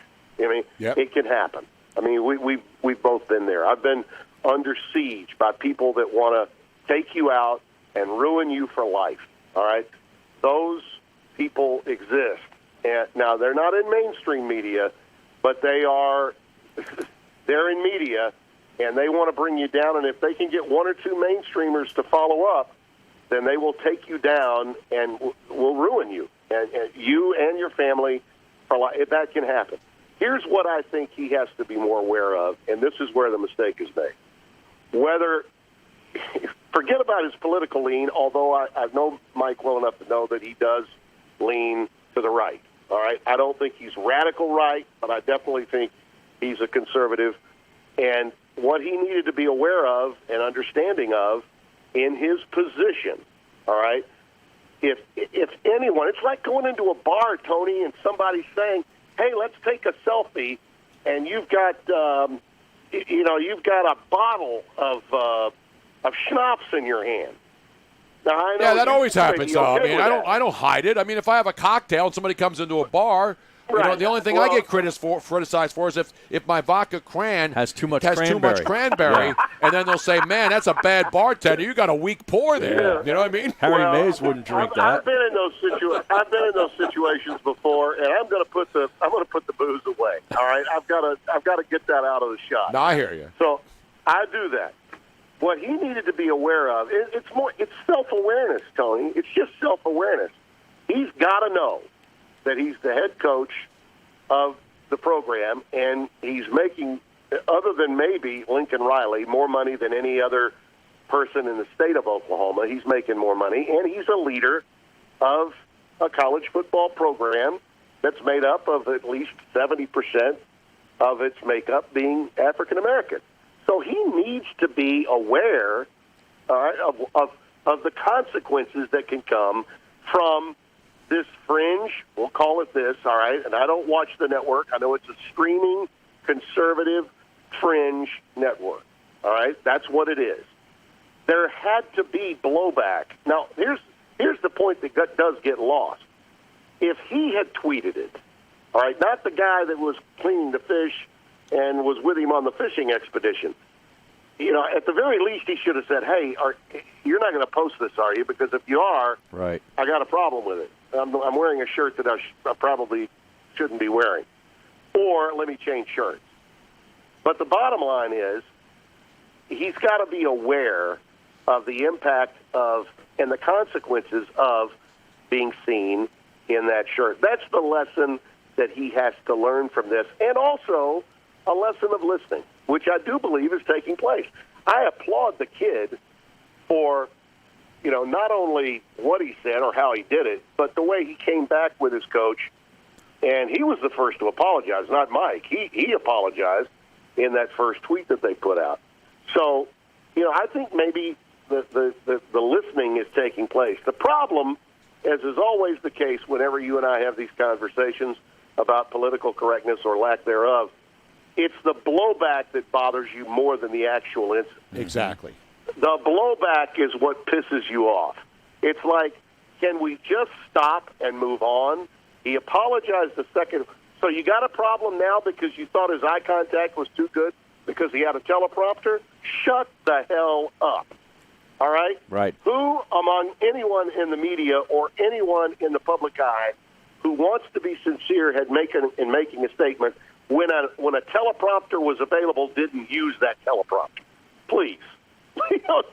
Just stop. And the other thing is that the other bigger problem to me is what difference does it make what shirt he wears? He's not like the governor of Georgia who wore blackface and had a KKK hood on. Or Virginia. I mean, come on. Virginia, what did I say? Georgia. I'm sorry, Virginia governor. I understand a little bit about what Tim is saying is that anybody that's in the public eye now, if you have an image of yourself out there, you are kind of a walking billboard. Yeah. So when you're wearing something... And people are looking to cut you down. Yeah, you know there is that awareness that you have to understand.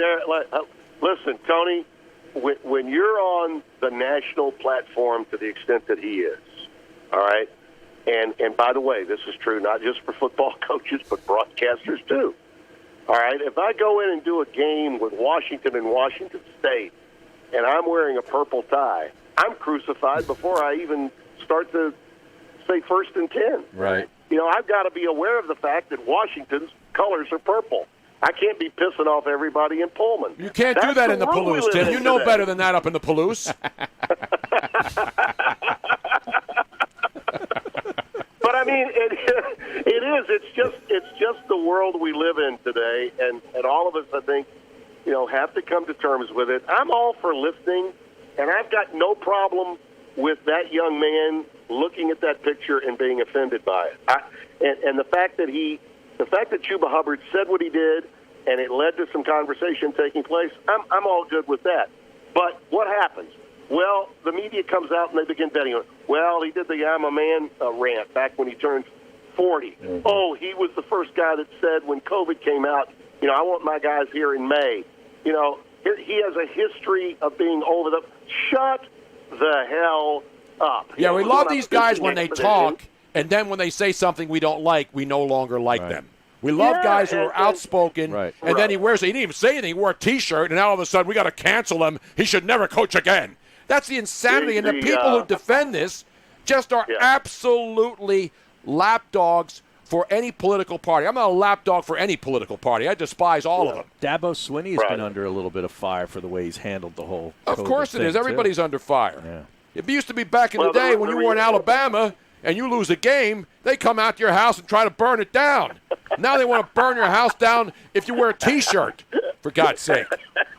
Well, the reality is we're on the edge, it seems, every stinking day. And honestly, Tony, that's why I've taken to the course, and I try as best I can not to watch one damn bit of cable news. And sadly, and this is the really difficult part, we're also in the middle of a pandemic that's taken sports away from us, live sports away from us. And when I turn to our old friends at the Worldwide Leader there, and all I hear is the rhetoric supporting why the Players Association really can't justify coming to terms with Major League Baseball. And, oh, by the way, Major League Baseball's commission. What's worse in our country today, given everything that's going on with our economy, billionaire owners or millionaire players having issues with revenue sharing? Are you kidding me? You think that lands on America's front doorstep in a good way? Please. You're out of your minds. In the immortal words of Bino Cook, baseball for free for the Iranian hostages in 1980? Haven't they suffered enough? Baseball has made us suffer way too much. Yes, but while you were golfing, while you were out there breaking 80, Tim Brando, looks like they're getting it together. There's going to be baseball. It's going to start when, Harry? July 19th. We're 32 days away. Wonderful. That's wonderful. You can get Gabbins. You can get Richard Justice. You can get Rosenthal. Get all these guys. Get them all. Tim Kirkinger. Get them all together. They can talk about collusion now. It'll be collusion afterward. Haven't they suffered enough? Unbelievable. That is a great Bino Cook. Oh, that's dead on, Phenomenal. Bino Cook. The Bino's looking down on you today there from college football heaven, right outside of the Pitt Athletic Department up there in Pittsburgh. That's right. One last thing, Tim. I want to get to Flutie. By the way, the Flutie play to Phelan. Flutie to Phelan was the greatest play since My Fair Lady. Jim, I actually misspoke earlier today. I'm getting like Joe Biden more and more every day. I don't remember anything. This date, June 17th, 1994, 26 years ago, you were not up in Bristol, Connecticut having dinner at Pagliacci's with the gang on Friday nights, watching on the TV when the NBA Finals were on, when the world saw the O.J. Simpson slow Bronco, the white Bronco chase scene. You were on a cruise ship, right? I was on a cruise ship. It stopped in Nassau. I was at Merv Griffin's casino. I was still pissed that he didn't give me the wheel job, so I made him take care of me at his casino.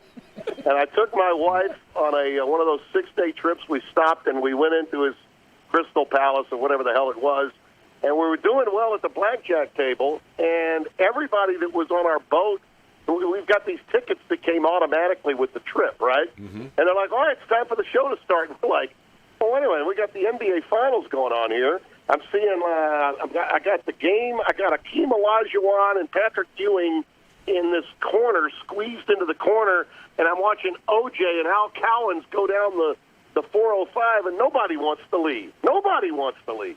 It was, you talk about the first sign of soap opera and a surreal culture hitting us. That is a seminal moment I don't think any of us will ever forget. I guess we shouldn't be surprised how screwed up we are now, knowing that it was 26 years ago that we were going through that crap. Unbelievable. Yeah. I agree. No, That was surreal. I was gone from Pagliacci's. I had been run from Bristol by that time. I was gone by that time. I missed that. I was gone from Bristol at the end of '93. So I knew it was in that wheelhouse area there, because everything's because we had John Sterling on earlier, and that was '94 was the summer of the baseball strike, and he came up to Bristol to do radio with us because he was out of work, and we just had him on again today, and we told him that it looks like there's going to be baseball, so he's excited, because 81, he's going to be 82 on the 4th of July, and he still wants to do play-by-play of the Yankees, and that's great. Hey, why wouldn't he? By the way, the 82 is the new 62, isn't it? Absolutely. Right? So 64, which is where, hell, I'm 44. I don't even need blue pills. Are you kidding me? I'm fine. I'm good. That's because you got that good living down there in the bayou. You got that the Cajun chef Justin Wilson out there, and you get that andouille, and then you get down there. The hot boudin and the cold kush, and late at night, you got to push. Exactly right, man. Down there with the crawfish. Now, when was the last time you put up a nice big pot of fresh crawfish in there? You get them babies boiling in there with the steam. Oh, we had about 2 weeks ago. Crawfish season's come to an end, but we squeezed some in about 2 or 3 weeks ago. We did. You're not getting this kind of full coverage from down in the bayou. We need to come visit. I have not had a good crawfish boil in forever. We just had one last summer at my son's house. They came out of the ground in Maryland. I didn't even know there were crawfish in Maryland. All right. I got to ask you guys, because, I know that. Bruno, you normally listen to those who tell you about certain cultures when it comes to food. All right. You've had crawfish. I know you've had it. Yes. Have you sucked the heads? Absolutely. When you had the crawfish? Absolutely. Good. You got to, because if you don't suck the heads, then you're not eating the crawfish. All right. Right. Those membranes and all that stuff that's inside, that just makes it so good. If you're not sucking the heads, then you're not really eating the crawfish. And that pretty much. There's no better way to end a segment like this than with the sucking of the head of the crawfish, Harry. Have you ever sucked a crawdad, Harry? Never. No, I have come not. on, Harry. Really? Well, you so haven't good. lived. Come on, Harry. You haven't lived. And by the way, people wonder why Southern women have wonderful skin. It's because of the humidity. Yeah. And it's because of the crawfish. It's because of the. Yeah. I mean, if you're you have the potatoes that are so hot to go along with the corn on the cob. Throw some good andouille sausage in there with it. Oh, my And you know what God. else is the best is the garlic, the whole cloves that have been boiling, Yes. and then you squeeze that ooey gooey garlic out onto fresh bread. Oh, come on. Now, you're making me hungry. Wow. Now. You're killing me over here. Yeah. You're killing me. Listen, that's we have more festivals in Louisiana than any other state. We got the crawfish, we got the Ponchatoula Shrimp Festival, we got the Peach Festival. We got we have more women that win beauty pageants based on festivals that are held at every one of them. They have beauty pageants at every one of these festivals. All right, it's a little bit like Ole Miss co-eds. We talk about they don't just redshirt football players, but they redshirt Miss Americas at Ole Miss. Yes, they do. Yes, Same they in do. Louisiana. Well, she's Miss Ponchatoula Strawberry Festival. Miss Ruston. She's Miss Dry Prong Cut Off Sausage Festival. You just keep those damn Confederate flags off the pot, though. Keep the Confederate flags off the big pot there, Tim. Tony, we have towns literally named. That's where Orgeron's from. He and Hebert are from Cut Off, Louisiana. Wow, Louisiana. What other state can give you Dry Prong and Cut Off in the same state? I mean, why would you want to live anywhere else? I could listen to Coach O talk all night. Absolutely. Too, you know. Absolutely. He's We're awesome. going to get on in there. Let me tell you about what that'll be in Alabama. It's all the recruit. We're going to out recruit their ass. We're going to beat their ass. We're here to stay. One heartbeat, one team. Go Tigers. Go Tigers. Yeah, they always ends everything with Go Tigers. Ladies and gentlemen, you're not getting this breakdown anywhere else. You're not getting this on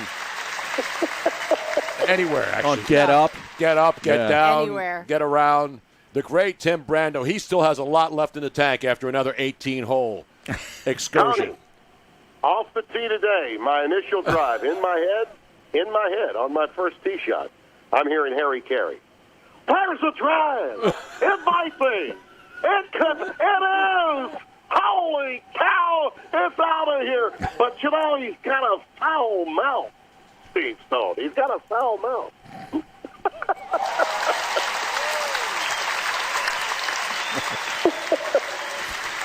Timmy, I don't know what else to say. Phenomenal. By the way, coach is down at first baseline for the Dodgers, Manny Mota.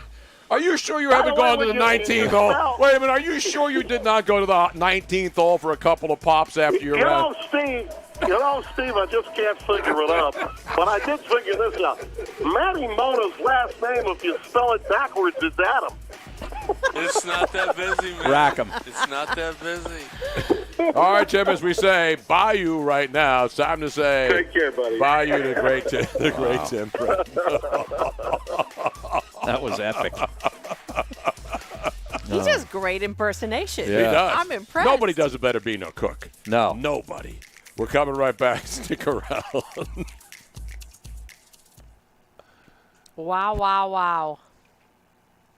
I mean, that was just one after the next. Got better and better.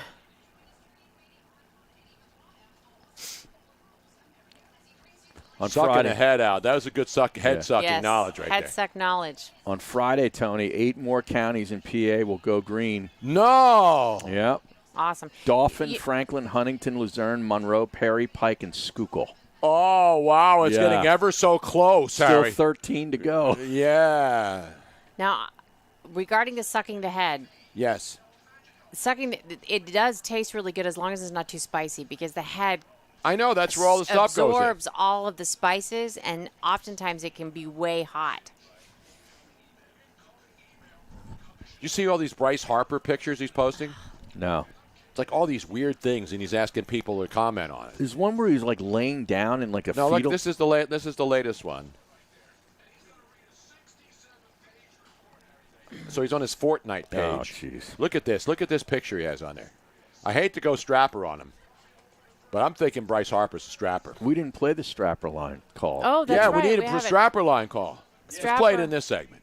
We have like 1 or 2 strappers, and we still have. I mean, we'll just do that.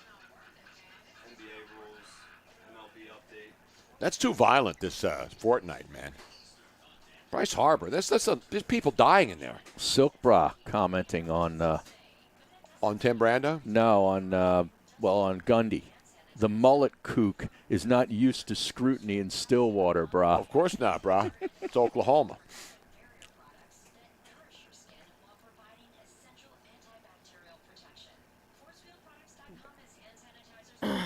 Oh, Bryce Harper's on Twitch. Yeah, because he plays Fortnite Yeah. with the strappers.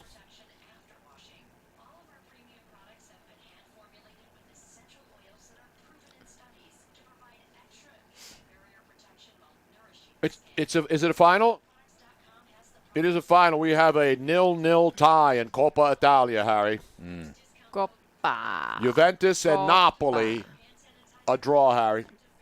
Napoli won it on penalties, though, 4-2, Harry. And then they say there's going to be more counties going green on June the 26th. I guarantee you there'll be those 3 right there. Yeah, and we'll be last. And it'll be one maybe in this Yeah. area, and we're going to be like in July. That son of a bitch. Yeah. We should have You just got to pitchforks and torches and go up to Harrisburg. You just got to defy it. If I'm a business owner, I'm not opening listening it. to I him. don't Screw listen to him. I'm not listening to that son of a bitch. People are agreeing with you. He's just a pawn anyway. Yes, he is. He can suck my head. How about that? Not sweep the knees, Harry. Suck the head. Sweep the leg.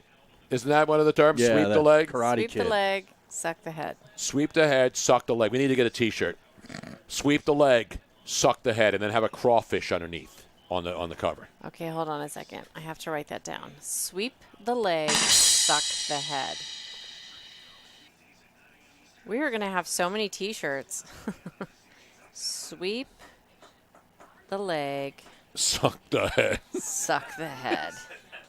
Some good head sucking now. That's exactly. Impeach his strapper ass. The 70th person who says suck the head in the Twitch chat gets a golf bag. No, they don't. Oh, speaking of getting we got to something. do our contest, right? When we're doing it for the 4th of July, are we giving away another bag? Yes. From Loud Bags? Loud Bags. We are going to give away another bag. Also, I have something else to give away.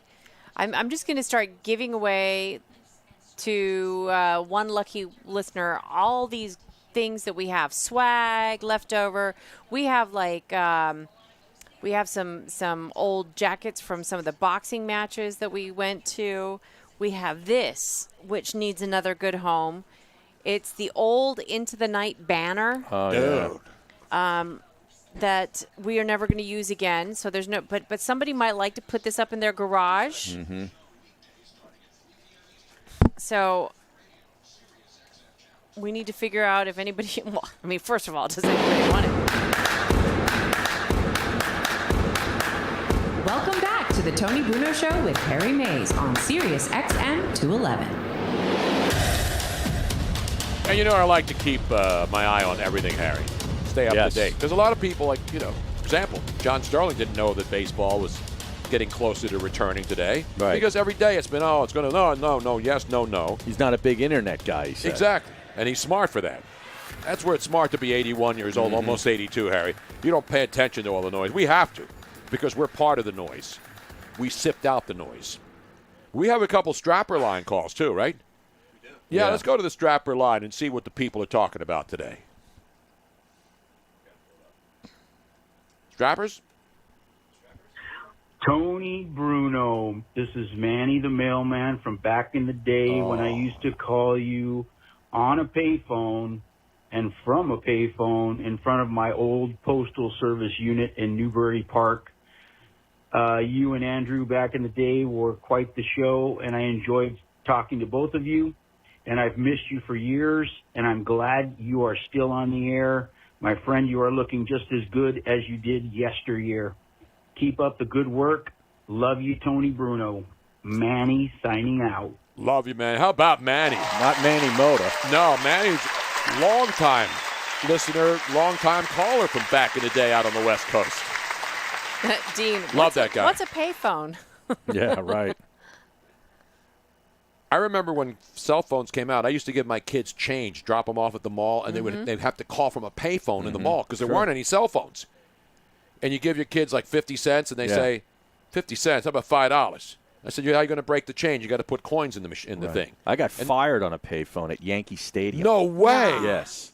Yes. Opening day. I think this it is was breaking news.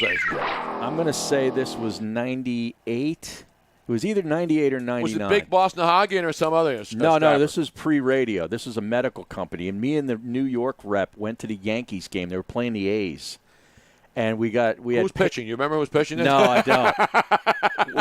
We all had pagers back then. So we both got paged to the same 800 number, and we're like, something's up. So we go into concourse. We're on payphones next to one another, and found out that the company got just shut down by the FDA, and we were all fired. Wow. Yeah. That's it. You're fired. How about what a way to find out that you're fired. Was it Donald Trump that called in and said you're fired? No. Wow, that's cold. Yeah. It was 98. It was 98. 1998, everybody. Yeah. Meanwhile, we have another strapper call? Let's get another strapper in here. Yeah, it's kind of a bizarre one, but yeah, if we got a short That's one. the kind we love. Hey, Tony, it's Brace's boy hole. When do you go on red and stop at green? When Red. you're eating a watermelon, silly. What? That was that Brace's boy hole account on Twitter, Tone. I remember Brace's boy hole. Not related to Glory Hole. No. Which Jerry Jones wants him some of. Yes. Wow. I don't know if we want to promote that kind of phone call. No, we will not tolerate that. No. Can't believe that made it past the screeners. Screeners? We were talking about sucking heads on the show today. Yeah, that's crawfish. I know. But somebody picked it up in the middle of the conversation and heard Tim Brando doing Beano Cook and talking about sucking crawfish heads. Right. That was definitely a strapper. There's no doubt about it. Yes. That was the epitome of a strapper call. By the way, speaking of strappers, this is what Bryce Harper tweeted from Bryce Harper 3, his actual account. Mm-hmm. Swipe up, let's go, new season, Harry. Wow. Well, because they released all these new games. I know it. This is on his Twitch stream. So all of these They're gamers playing Fortnite. Are very excited about the new games that have been released. Do you see the picture of Bryce Harper with his ninja hat on? And no, I didn't see I that. hate to do it to the guy. I mean, listen, he's a great player, Harry. Yeah. But I got to give him one of these. All right, I found it. David Cone was on the mound for the Yankees. David Cone that night. And Jimmy Haynes for the A's. Was he in the bullpen manipulating his genitals that night? Remember that whole story He back then? He probably was. It was Friday, April the 10th, 1998. Game started at 1:15 in the afternoon. I was fired by 2:15. Wow. Did you stay for the rest of the Oh, game? yeah. Oh, dude, I stayed the whole weekend. Did you have a couple extra cold ones there, Harry? Absolutely. Now, what was the cold one? What was the ballpark beer going for back in 1998? Boy, Harry? good question. I forget it. We just put it on an expense account and sent it in and got it paid for. Even though the company closed down, they still it was paid still for that your... day. Did you have a Okay. receipt that showed that you actually bought the beers before you were fired, so you were still technically an employee at the time? Yeah, probably. Yeah. Now, Tony, Yes. this is a statistic regarding, because you were talking about games and the new games and Bryce Harper. A statistic just came out this week that 35% of the world's population are gamers. What percent? 35% of the entire world. Yeah, are gamers. that was like Lee Elias said about the Cub fans. 85% of the world's working. The other 25% are here at the Cubs, Wrigley Field, watching the Cubs, booing the Cubs. But that's not a lot. That means that 65% of the world aren't playing video games. That still Jesus. seems like a lot to me. It's a lot of strappers. Listen, they got a lot of time on their hands. Right. Even when people are working, they're playing video games, these guys and gals. Again, you can do whatever you want. I don't tell people what to do. Cujo No says that he still plays Madden 05. There's nothing wrong with playing video games. Especially Madden 05. But I'm saying, you're Bryce Harper. You're a grown-ass man with kids. And now you're on Twitter telling people, Twitch. let's go. It's Twitter. No, this is Twitter. Oh, okay. He's on Twitter telling all of his buddies. Wonder if Snellbrow will be in today during the, because when he goes live, everybody sees it on Twitch. Should we stream his Twitch stream after we get off the air, Robin? Can we? What do we call it when you ghost host it? Let's ghost host Bryce Harper. Bryce Harper on his Twitch game, on his because they got who's in there, RoboCops in the new game that they're playing. Oh, is that right? Yeah, a lot of too violent for me though. People die and stuff. You're in big the game. on RoboCop. We need RoboCop now more than ever. If we had RoboCops, who would mess with that cop? Yeah, why couldn't we invite their audience to the show? Can't you do that on Twitch and that thing? Yeah, but it has to be after it's over. I still don't quite understand how it works. It's where you raid, but you're not really raiding. You're actually taking your followers and giving them to them. Oh. So Bryce Harper would have to raid us. Yeah, right. And that's How's probably that not going to happen. Now, again, I don't determine what's racist, what's sexist. I'll leave that up to the cancer culture. But people are talking about, tapatio, salsa picante, and there's a guy with a sombrero. They're talking about Aunt Jemima, and then they're pointing out that the woman who's on the Popeyes commercial, she smiles and she's an African-American woman, and she's selling fried chicken. Isn't that racist too? I only ask questions, Harry, because I don't know the answers. But the experts out there, Tony, the cancel don't you know culture, that everything is racist now? I think it's just easier to say everything's racist until you prove otherwise. But I love me some Popeyes fried chicken. Me too. It's the greatest. It's absolutely the greatest. And I was a big Chick-fil-A guy. I'm a chicken guy all over the... No, don't suck the head on the chicken. Don't do that unless you're in a ritual somewhere with what's-her-face, who used to be on the Cosby Show. Remember her? She was whack. Oh, yeah. We'll see you tomorrow. Good night, everybody. Lisa Bonet. Yes. That's it, folks. We will see you tomorrow for Thirsty Thursday, whatever else we might call it. I don't know. But it's been a day.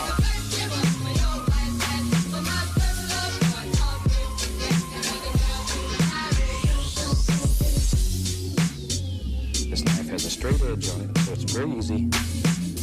Maybe in our world here to live a happy little mountain. Thanks for tuning in to the Tony Bruno Show with Harry Mays. Did you miss any of the show? Subscribe and download the audio available on all your favorite podcast apps such as iTunes, Spreaker, etc. Hope to see you back here live Monday through Friday from 3 to 6 p.m. Eastern on SiriusXM Channel 211 and Twitch.tv.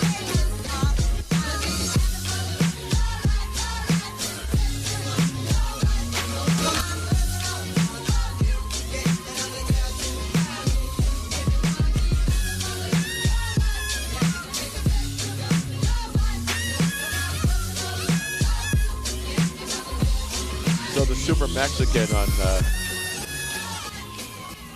on Twitter, El Super,